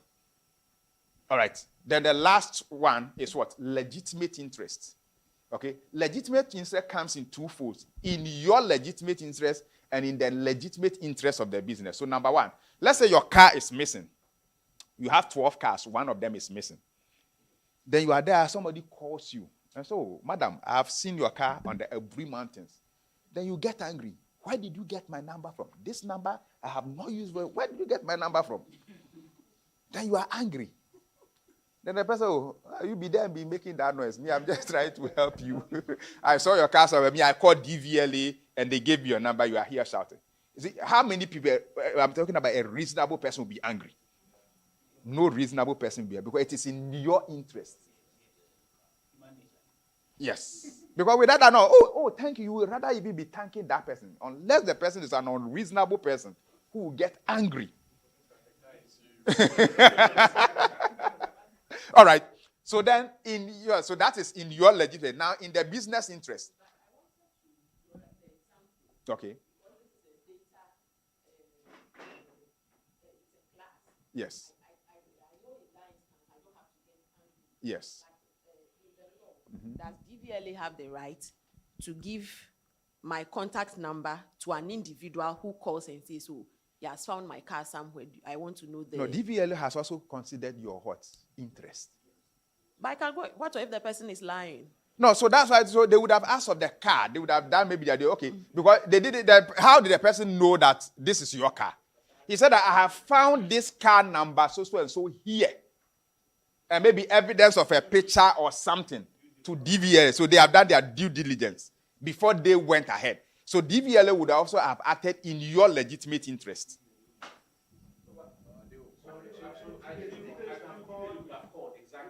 Well, but whichever case, let's say they gave the number to you to call. Would you, the person who be, would you be? I'll go so for unless it is not true or they have given, but if it is still in relation to your car, you wouldn't be angry. But in law, I'm not a lawyer. Yeah, yes. but in law too. Yeah, so that's why they would have DVLA would have acted in your legitimate interest. So that's what they will do because they have done all the calculations and see that no, it is your car is missing. They found it and the person wants to. Maybe the person was even driving it. No, but it can be in a real scenario also. No. Don't bring their car. We are talking about what should be. Yeah, but the current operation even, I think they even made a portal. When you type the car number, you see, which was wrong. They are asked to pull it down. Oh, yeah, so the problem there. But should we combine the question and add this, or let's whichever way, I am comfortable with them anyway. Yes. All right. So the other side of the legitimate interest of the business. So you see, now we've spoken about your legitimate interest as an individual. Now, in terms of the business, let's put this scenario. You have gone for a facility, from a financial, you have gone for a loan, but you just want to, put some dignity to it. Yeah, okay. A facility, that's how they call it. Okay. Then now you finish paying. So which means you have no contract with that. Then you say, oh, guys, do you know what? Cancel everything about me. I don't want any record to show that I ever came for a loan because I've settled you. Do you think the bank will agree? No. Why?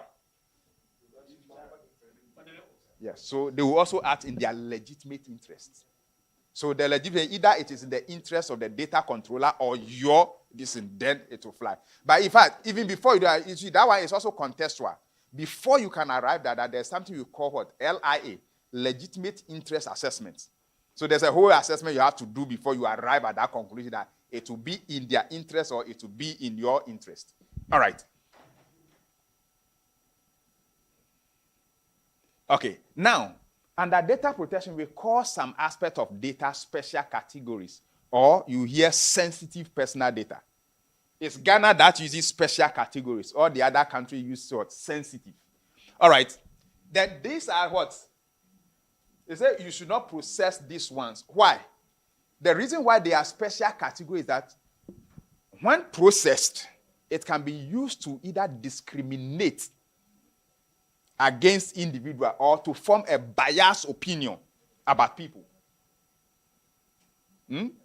Before it can be sensitive, it can be used to discriminate against people or it will form a biased opinion. Okay. Now, there's this thing that the ride-hailing services are doing, which is what? Even AI, ethics is against that. There are certain places in Accra after 9 p.m. If you want to take car to that place, you will not get. You say, no cars are available. And my dear, you will not there. Which area?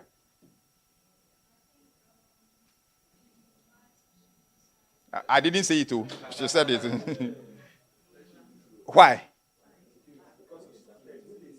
But so you see, so by your location, you are a biased opinion. The algorithm is tweeted to be against you. That's bias. Okay.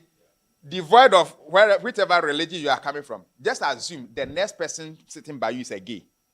What's your perception about him? No, this gentleman. Assume he's a gay. What will be your perception about him?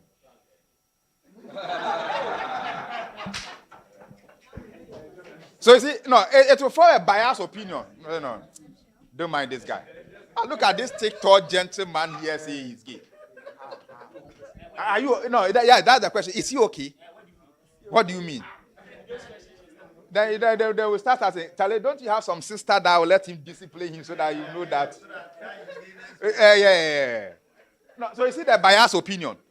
Or let's assume the next person by you is HIV positive.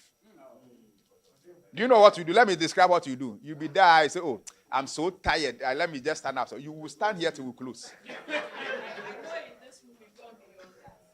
Madam, we say it for the camera, so. Sometimes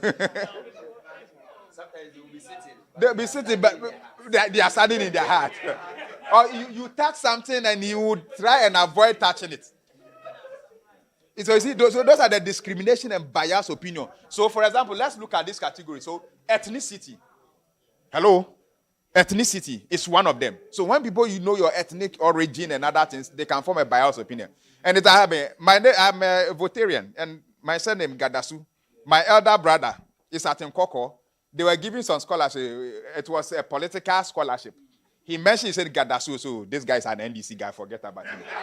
Straight away. Straight away, knockout. So you don't need to go there. No. Exactly. So no, it is happening. So that's why, you see, this thing, they say they are sensitive. No, they are sensitive means that when you are processing, an extra layer of care needs to be applied. All right? Because somebody has even announced publicly on the internet that if you are an ever, you will not hire, you will not rent a room to you. Yes. Yeah, rent his house. So the person will come. You can see that this guy is clearly an ever, but he's called Kofi Kumsin. People start changing names by force. You understand? Or Dadson, Emmanuel Dadson. He's telling lie. He saw Gadasu and he's trying to lie. All right. Then political opinions. You are PDP member or NDC, NPP. Why have they sacked a lot of what people? So it's now like the political, the ruling party, at that point when you apply, it means you belong to them. New King law. So you will sack all of them because they are NP. But if they don't know that you are, you may be spared. So you wouldn't want to even say it. So that's why I say that is also a sensitive one. All right. Then the next one, religious beliefs. Fine. Thank God in Ghana we don't do that. Religious fight is not here. But other places, Muslim, Christians, Judaism, they are serious fight, or Hindu. It's a serious fight. You understand? But Ghana we are talking. My landlord is is a Muslim. And if you come and we are sitting down, we are chatting. Alaji, the secret that he told me. One day he called me that I should bring pen and paper and write it down. The wife does not even know. But he told me everything and I recorded it down. So that in case the issue happened, I know so that I will come in. He's a Muslim, I am a Christian. But we are living perfectly. Pardon? Traditionally, yes, me, I go to my hometown, I greet them. Me, I will hold your hand and shake you. I don't care what is on your hand, be that thing, but you see, by the perception, the moment you do something, hey, Charlie, this guy is too dangerous. You understand? So by perception, and they say this person is what? A Hare Krishna person. Hey, Charlie, this one, you understand? So these are all sensitive ones. Then also, genetic data, health data, then sexual orientation. Okay, this guy is he? Ghana was crying foul. They say some people have gone to Independence Square to take gay picture. Why? Why were we angry and all those things? So you see the perception. So you say these are sensitive. I'm sure if some people have gotten those guys, by now they would have been in their grave. You understand? So they want to keep it serious. So privacy will protect you from all these things. Very people don't know, do it in your bedroom. So that's why I see our law, I think, we are not saying don't practice gay in your bedroom. How would we even know? But don't bring it to the schools or come and be pronounced. That's all we are talking about. Because whatever people do in their rooms, we don't know. We have no idea. For all you know, that guy making that noise, that's what he's doing. But he's not part. All right. So that's why we say these are what sensitive. So what it means that when you are processing them, extra care must be taken. You can't just treat them. So you see, you can't treat somebody's sexual orientation like the name. Name everybody can know. But sexual orientation, you can't say this person is a gay or this. You are putting the person at a risk. They will be their home forever, or they will have to relocate. Because people will kill them. You can't go. Can you go to Saudi Arabia and say you are gay? My friend, what the hell do you mean? Who born dog? Who born dog there? Who born dog? You know, I was in Maldives. So this and it's a tourist place. So there's one place that you can take alcohol. And then when you take the alcohol, you have to take a certificate. So that when you come to the mainland and you smell alcohol, you show the certificate that it was that place. Yeah. certified drunk. So you see, so you can't do things anyhow in certain places. All right. Now, when can you process what special data? Okay, so all the other conditions that we said applies with the consent of the person. Somebody will tell you, oh, no, I don't mind. You say I'm a gay. I don't care. I believe in that. That's what I am. All right. But then when you also make the information publicly available. Do you remember this lady? Is it Amma Jujo or something? This lady who was promoting HIV. Amma Jujo Mensa or something. Yes. Yes. She was in my school those times that she was having, she did a mistake, some birthday party, whole story. But not knowing it was not true. She was just trying to promote AIDS education. But now when she grew up, she was not getting husband. Because your sister will ask you, oh, are you normal? They will ask you, this girl that says she's HIV positive. So you see, when you make certain information public about yourself. Okay, if I ask about Haruna Idrisu, who is he? Mm-hmm. Mm-hmm. Mm-hmm. Mm-hmm. Okay, for which political party? Okay, so do you know him in person? Do you have his number? How did you know all this information about him? It's public. So you see, so he can confidently say it. And saying this, we are processing per what we have learned. But because it has been made public, who is Kennedy Japan? Kennedy or Kumpre? So AKA showdown. Yes. So you see, so these are information that have been made public. By certain people, if you mention their name right now, you will not know whether they are NDC or MPP. All right. Like who? Agrada. Well, she has been sentenced to 15 years imprisonment. Today. Agrada. Oh no, he was having pending cases a long time. So I think when we went on break, that's why the news came out. So they went, the judge before sentencing, they went for a pregnancy test. And she was not pregnant, so 15 years. Today, just an hour ago. So she's gone. So we can go and visit her at Insawam. All right. Now, so now, Doc. So yes, this is processing. When we say processing in data protection, this is what we mean. All these things are processing. So there's nothing you would do that is not processing. Everything. So everything that you do about what? Personal data is what? Processing. All right.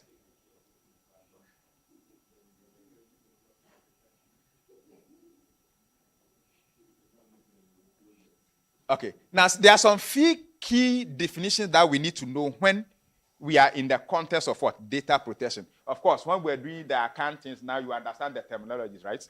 Okay. Top level domain, country level domain, whatever, domain, the CCTLD, you know all those things. So it's also good you are. Now, in data protection, when we say data subjects, the person the data is about, that's simple. The person the data is about. And in our normal life, we call them in different contexts. You see, now we are all here. Either you are a participant or you are a fellow. True or false? Training. Yes. Yes. Okay, a fellow in training. You understand? But fine. I know we have medical doctors, lecturers and others here, pastors and others, but because by the virtue of the location. Now, when you live here, you are a participant, you are a fellow, you are the founder. But when you go to hospital right now, how would they call you? It's the same person. Case Biaba. Yes, or a client. Okay. How does MTN call you? Subscriber. Very annoying. So it's the same individual, but depending on where you are and how you are called. So we are saying the person. That's why we are using the person. So every information about you, the natural person, okay, is what? A data set. So in data protection, we are all data subject to that particular entity. All right. Then we have the data controller. So the data controller is the organization that determines the purpose why they are collecting the data, not the one processing. Technically, the processor can be different from what? The controller. The controller can do their own processing, or they process, but we don't call them processors. It's only controller. All right? Okay. Now, the data processor is what? The organization that carries out specific tasks on behalf of the controller. So, Ghana Health Service, LIMS, is the processor. The data is your data, but LIMS is the processor. Now, there are so many times that we don't understand how organizations operate. Mostly the organizations you see are not the owners. They are doing it on behalf of somebody. So the relationship. So, okay. So if you are using all the subscription services you use, that platform is a processor to you. So if you are using Microsoft 365, Microsoft is your processor because they are storing the data for you. OneDrive, Google Drive, all those things, all subscription services. All right, so they are the hot data processors. All right, then we have consent. We've spoken about consent already. All right, then profiling, an automated process of evaluating personal aspects such as age, gender, or any other criteria that we use. So these are some of the key definitions in that. All right, now data protection, or we process data. Please alert me the time. How many more minutes do I have? Hey, it's too short. Oh, isn't it? Yeah, it's too short. All right. So now data protection, we have principles that we work by. So you see all the penalties that were brought against those companies, they quoted the principle. They will quote the principle. So you see, data protection is also a matter of law. It is not cybersecurity. It is not IT. It's a matter of law. So whatever offense you breach, they will quote it and tell you, this is what you have done. All right. So, and these are the principles. Now, the principle ranges between 7 and 8. Ghana, ours is 8. Okay. But mostly across the world, because some countries decide to break some of them down. But you will see minimum 7, maximum 8. Okay. Principles. All right. Now, the first principle is accountability. So data controller must be able to demonstrate compliance with each of their obligations under the data protection laws. So it is the duty of the data controller, that institution, so your church, your school, those things, so EGIFA, it is the responsibility to make sure we are accountable. That means we will hold everything, we will do everything to protect that data. And that is what our responsibility. Then also purpose limitation, or in some cases you hear what specification of purpose. Okay. Now, before you collect the data, you are supposed to inform the individual, this is what we are going to use the data for. And organizations do so through the use of what? Privacy notices on their website. So they tell you what they are going to use that information for. Or at the point of collection, you let the people know. So if it is manual, okay, at the point of registration, I'll tell you what the data is going to be used for. Then data minimization, you don't collect too much. Limit it. Just what you need. And a lot of us, we violate this principle. Oh, let's collect it. Later on, we'll find how we are going to use it. No. If you can't tell us at the point of collection what you're going to use it, then we don't process it. So there are times that you are reviewing projects. If they cannot explain this particular, what I say, oh, dear, no, we don't want to go back. Let's take it for no. If they can't explain at the point of you signing off or giving the go-ahead, then you don't need it. All right. Then transparency. State who you are and to what purpose the data is being collected and will be used for. So let's know who is collecting the data, who is behind the collection of the data. So the name of the organization and all this must be made visibly clear to the individual. So without that, you are violating that. All right? Then accuracy. Data must be accurate and when necessary kept up to date. So inaccurate data should be erased or rectified. In fact, I picked up an issue recently, I think on Monday at DVLA. One day. I wanted to, my license is expired and I want to renew. Then they asked me, I said, okay, the phone number that you have there, I don't have it, so I want to change. Because I normally don't use that. They said, no, changing, they were charging me 135 Ghana cedis for changing. I said, no, data protection law does not allow that. And quickly, luckily, I had the contact of their lawyer. She was after the contact. I said, I will take you go to this. Then she started explaining, blah, blah, blah. I said, fine. If it is in the law, I cannot do anything about it. But if it is not, then you are taking my money. Because I was angry. I have not eaten by then. So you can imagine, you have not eaten and early morning 135 for changing a phone number. So why were you charging me? So I didn't understand. Name. You want to change.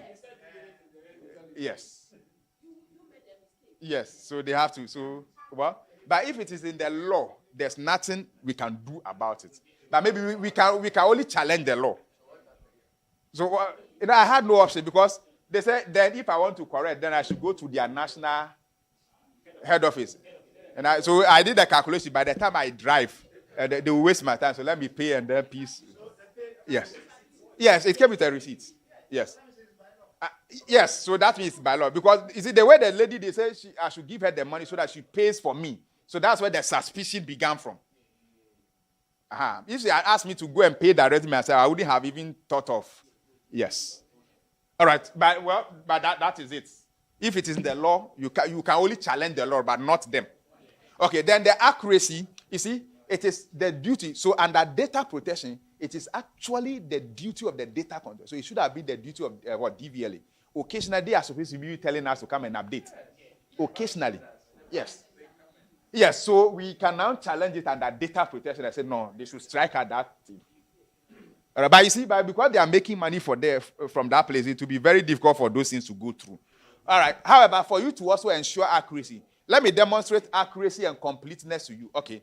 How many digits are Ghanaian phone numbers? Nigeria is more than 10, so it's not part of it. Ghana is 10, right? Okay. So why is that when somebody mentions the number for you want to dial and see if it goes through? So if they give you the number and it is 10, it is complete. But it can't be accurate. If you meet this young lady, she'll mention wrong number for you. So she first said, let me check. Then you dial. So you dialing again. So you see the number in the first has met the accuracy. No, the completeness. To be sure that it is accurate, wait, let me call and see. So likewise, email. At times, the person has written it. I can be 1 to you or L. So you see, let me send a confirmation email. You are testing the accuracy. It is complete because it has satisfied the format for an email. But you want to check the accuracy by sending a test. Today, I received from the Accra Digital Center, they sent somebody's invoice to me. So now I know how much that tenant is owing. No, so it was a mistake. Then they follow up that I should ignore the previous thing, but you have already disclosed the information already. So do you get that one? So tell the person that you and sue them together. So do you get the point? So imagine it was a medical record.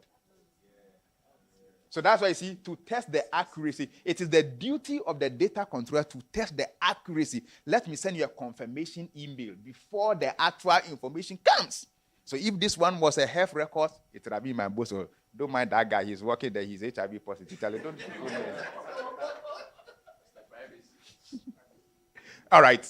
Then storage limitation. This tells you that this law says that you can't keep people's information forever, for life. No. At a point, you would have to discard it. Yes. So not longer than is necessary. Hey, they are warning me of time. All right, so we'll end here. All right, so storage limitation. So note that you can't keep people's information forever. So the day you say you are no longer, you have denounced your fellowship with GHANASIG, that day, we have to set the time to start counting till then we have to delete. We can't keep it again. So if somebody is no longer your church member, is no member, part of the group has left, how long do you have to keep? That one, you would have to set your own policy. There are some that is what? Statutory. For example, Financial Management Act states that for financial records, a minimum of 6 years. Minimum. They set the minimum, not the maximum. So it is up to every organization to set their own maximum. But you can't keep it below 6 years. So you can implicate yourself by either keeping it before, deleting the information before your retention period, or after your retention period, it is still there. You are putting yourself in trouble. All right. Then lastly, integrity and confidential. Technical and organizational measure. It is your duty to make sure the system is strong. Now, this is what affected, I don't know whether you heard about this case. Somebody took both to court and was seeking for a compensation, 1.9 million Ghana cedis. Yeah, it was in the news. Was seeking that. Why? Because, you see, somebody registered on the boat platform as As a driver, using somebody's certificate. And the person was a lecturer at Lagos. So, to the lecturer, so people were seeing me as Uber driver. Not that driving Uber is a bad career. But you see, you are using my information. So when somebody does something wrong, it is still me. So how did a man get to know? One day he ordered for boats. Then he saw the profile as him. So first, he also has some computer baggage. So he thought maybe a technical glitch. So he waited there, but when the driver got nearer and saw him, then he bolted away. Then he now realized, something is happening. So by the time he got in, they have been using his name to drive as Uber a long time. So now the issue is that the issue against both was that you didn't do due diligence to ensure the integrity of your system. All right. They say time is up. Is it? Yeah, he won at the circuit court. But now both challenge it at the high court. So it is still there to be challenged. No, in fact, I knew that issue inside out. You see, both lawyers were thinking they were on top and they can bully Ghana. Yeah, they can bully. That's what led to that. Yeah. Yes. All right. Okay.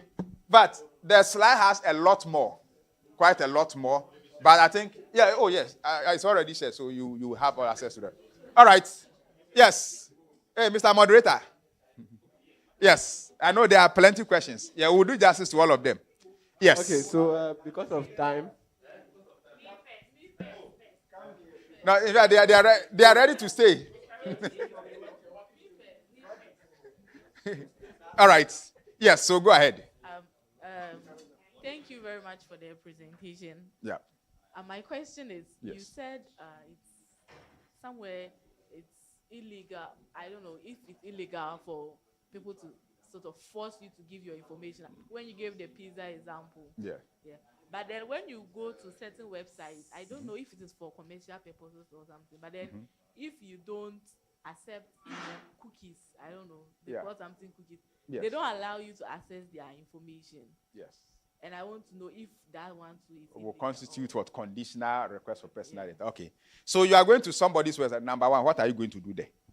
To access information. Okay, so information, can you do with that? Is it compulsory? Are you entitled to that information? No, recently I was listening to Honorable Ras Mubarak made a comment, and I wrote an article in response, and it became a 5 something, but I didn't mind. The US government was saying that if you want to apply for a visa, they will do what? You have to submit what? And we are here complaining that it's against Data Protection Act in Ghana. Who are you? You are going to somebody's country and say, if you want to come to my country, and you are saying it's your right. Who told you it's a right to go to the US? A right is something that you are entitled to. Are you entitled to go to the US? So we have no business. They should not even go there at all, talk about it. It's no go area. And people were arguing that, yes. Yeah. So somebody have their website. It's not a government website. If it's a government website, you can go and be fighting about that. Private website. You say you want information. Are you entitled to that information?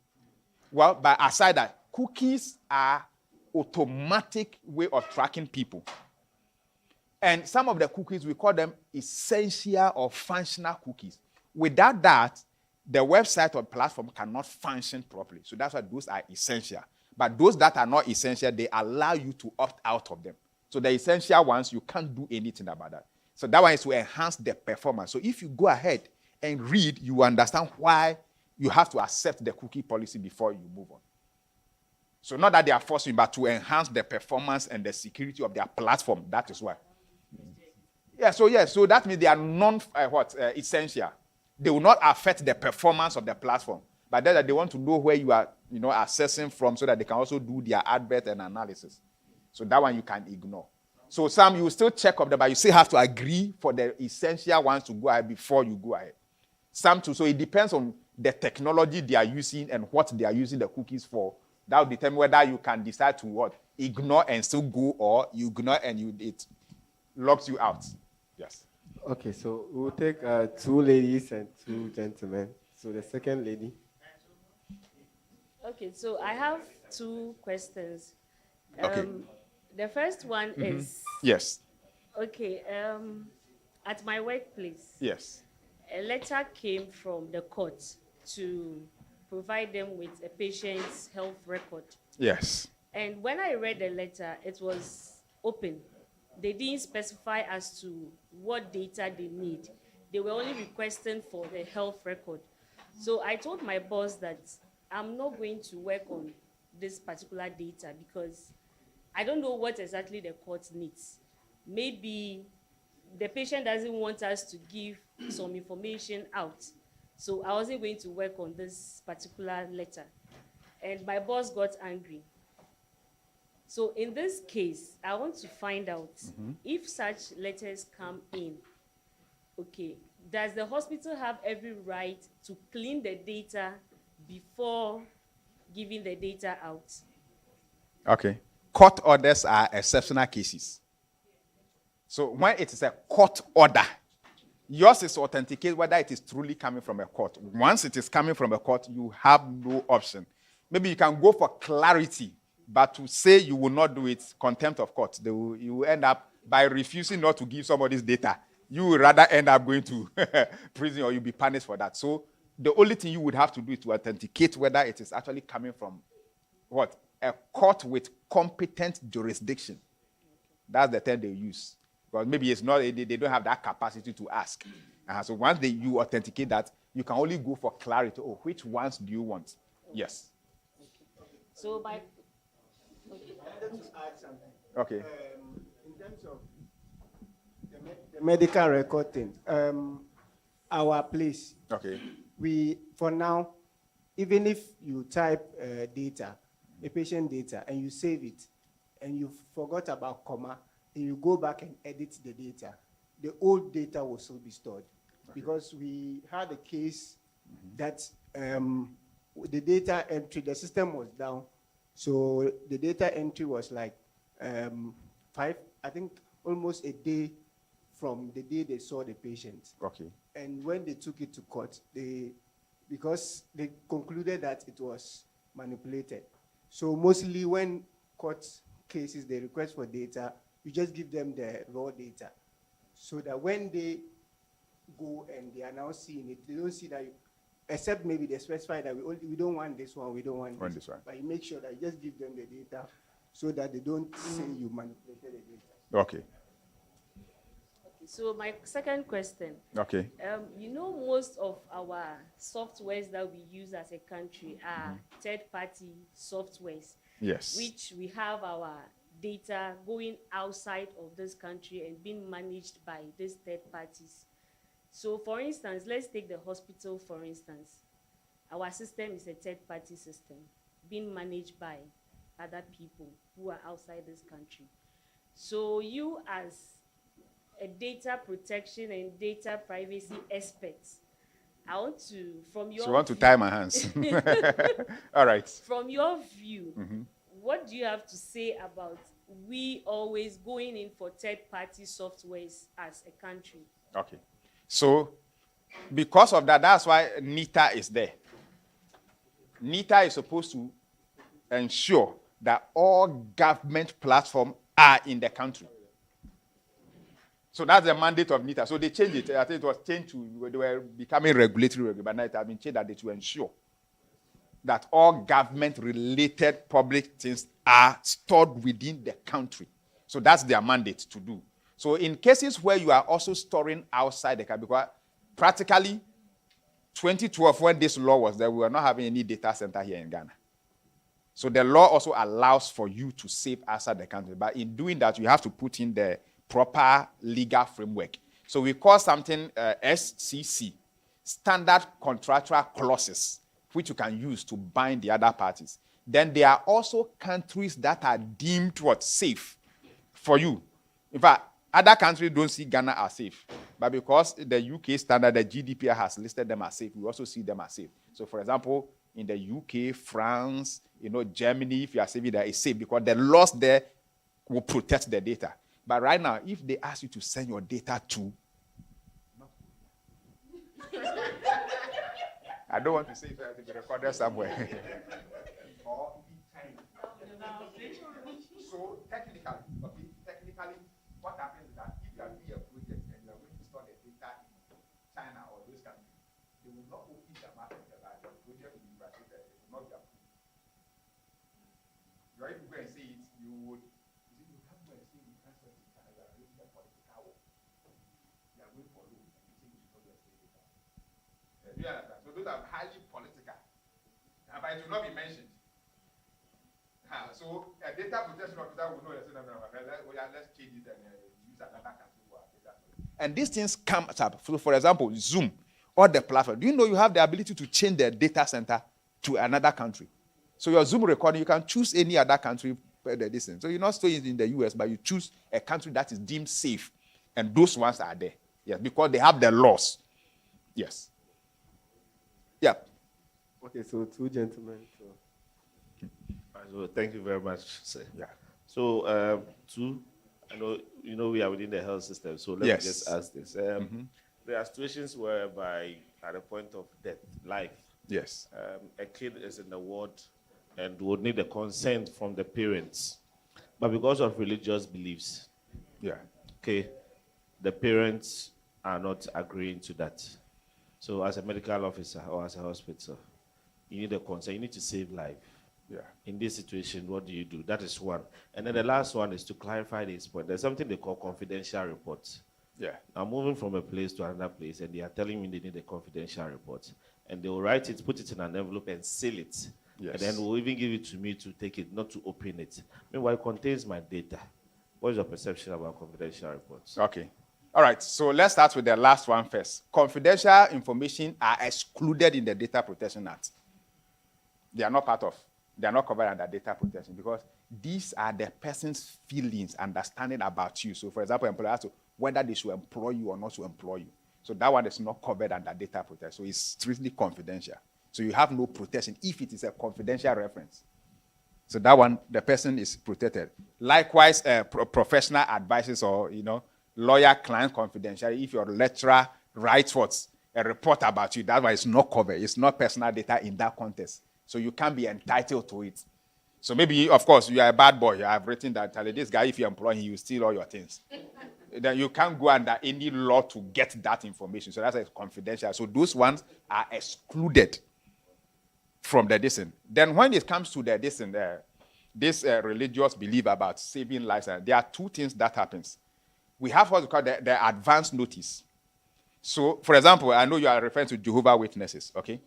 All right. So they have advance notice. They have a card on them that tells you even if they are dying, don't give them any blood. So you have been given an advance notice. It has the person, they carry it along wherever they go. So you as a medical officer, once you see that the person has already given an advance notice or advance consent. So there are certain instances where a person may be an operation or something that they will be in coma, they can't respond. They can give you an advance notice that in the event of they do A, B, and C. You have one. Are you a Jehovah's Witness? Good. Please answer the question. Good. So you see, thank God I didn't lie. So that's an advance notice, right? This is an adult of a consent age of yes. Yes. Yeah.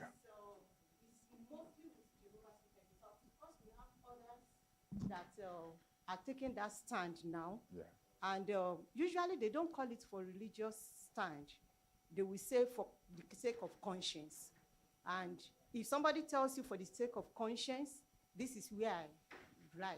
The law permits a parent to decide how a child's body is used. Of course, we've seen some cases that in some certain situations, the law we claim that the child belongs to the government, and the government has the right to decide what happens. So, but we've seen cases like that, like we have a case in Canada. So in some situation, they will ask the child, okay? Because now they feel, no, the parents are imposing their religious belief on the child. So, and the state thinks, oh, in the best interest of the child, that they have the right to decide what happens. But we have situations whereby, even though these are minors, but they have mind of their own, and they will object. And now we've had one cases that said that child's should be, that child's rights to such a privacy should be adopted. So even though they are minor, whatever their parents says, that the children, agree to, also stands. Of course, the children don't have this. They can't, they yes. have their own yes. copies. Then also in situations for medical reasons, the medical officer can challenge the parents by going to court to override their decision. So it's also there. Yes.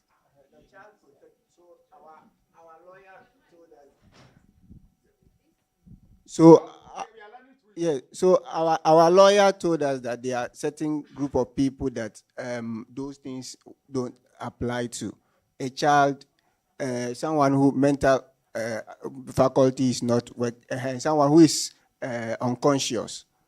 So those, okay, the one I readily remember is the Child Protection Act.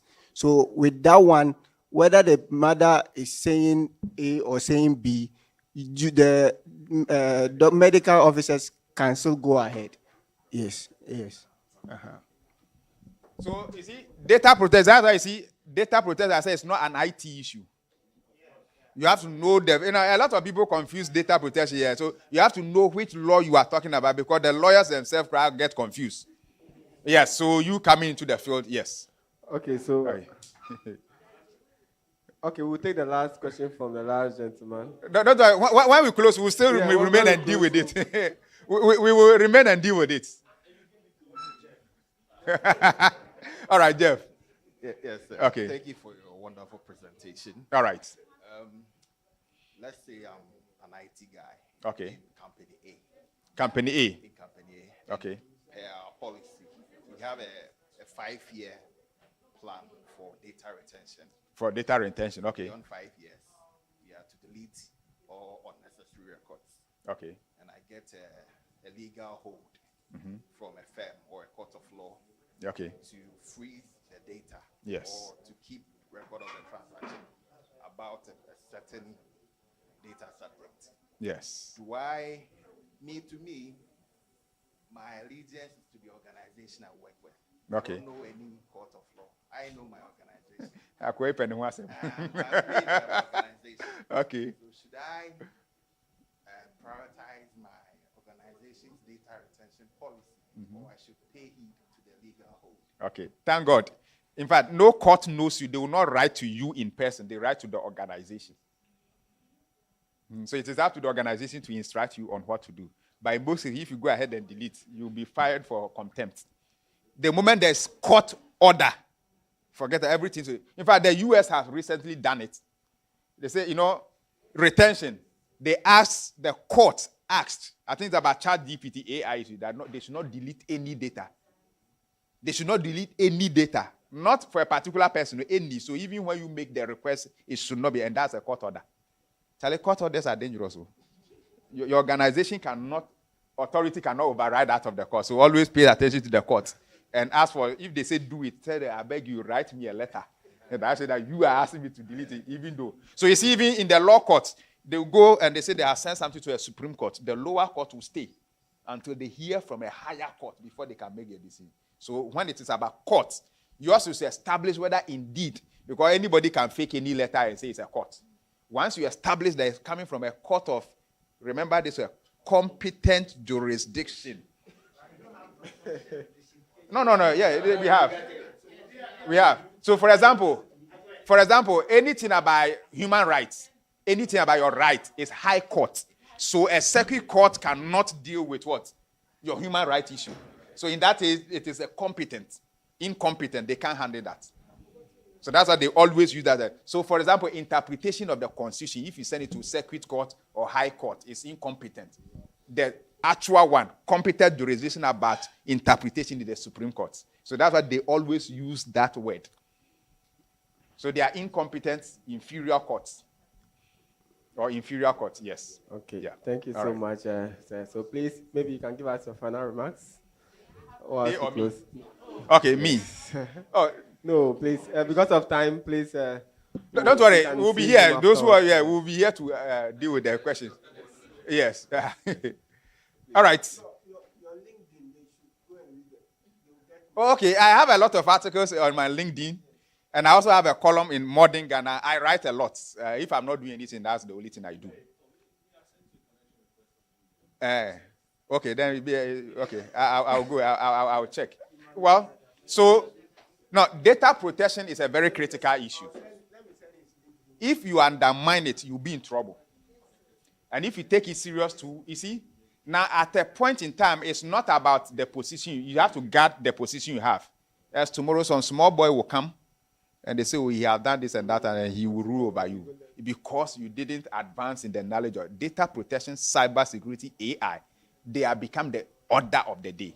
And so long as we are using data to drive all these things, if you Google right now, folks, the first 10 most valuable companies in the world, all are IT except Aramco, which is about the 8th. Aramco, Saudi Arabia oil company. They are the only one that falls within the first 10 most valuable companies in the world. You saw the fines, 1.2 billion euros on Meta. Why did Facebook get that money to pay? If it is free, you are the product. So data issues are very serious. So the earlier we take a step into getting knowledge, advanced understanding about this, it will guide our companies, our churches, our institutions, because Ghanaians are becoming aware. They will be suing. Nobody is stealing cassava again. They are stealing data.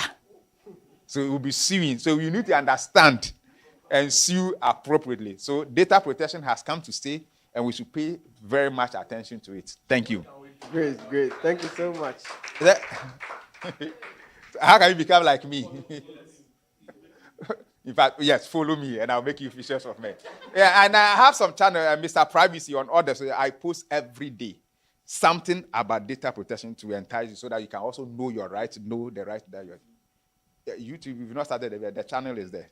But on Telegram, Facebook, In fact, I am Mr. I am Mr. Privacy, so yeah, you will see it fully. Yes, she has organized. I think you can post it on the platform. Yes, yes. Yeah. Free marketing. It's not allowed. Okay, so so thank you so much, sir, for that insight. Oh, please let's give him a hand of applause. Thank you so much. We really appreciate. So if you want to be like him, you can follow him and you'll get more insight. Yes, and yes, you can follow him when you go up. Okay, so I think we've had a great day today and a lot of packed sessions and insights being shared. Maybe we have a few announcements, but before that, if maybe we get some comments from a gentleman and maybe a lady about how they see the session so far. Anyone want to give any insights?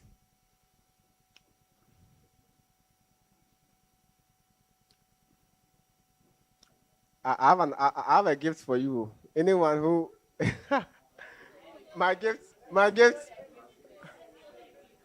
Okay, so course rep has nominated a gentleman to speak.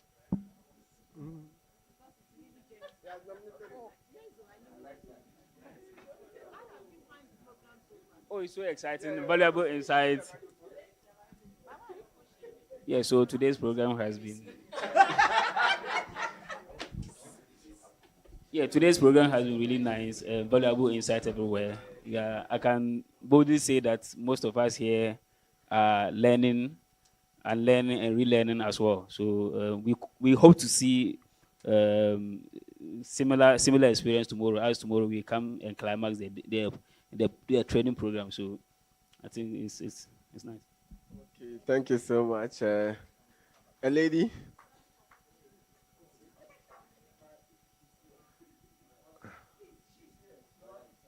Okay. Yeah, nominated.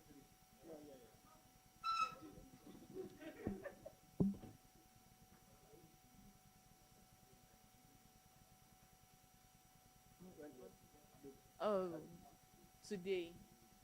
So thank you very much for this opportunity. Today has been very exciting, and especially the last session.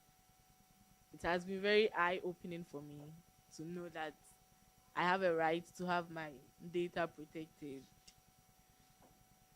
So I'm very grateful for this opportunity. Okay, so thank you so much for that. So we have some. Yeah, her gift, eh? Okay, no problem. Her gift will come. So, Madam Karen have a question for us. So, Madam Karen, please.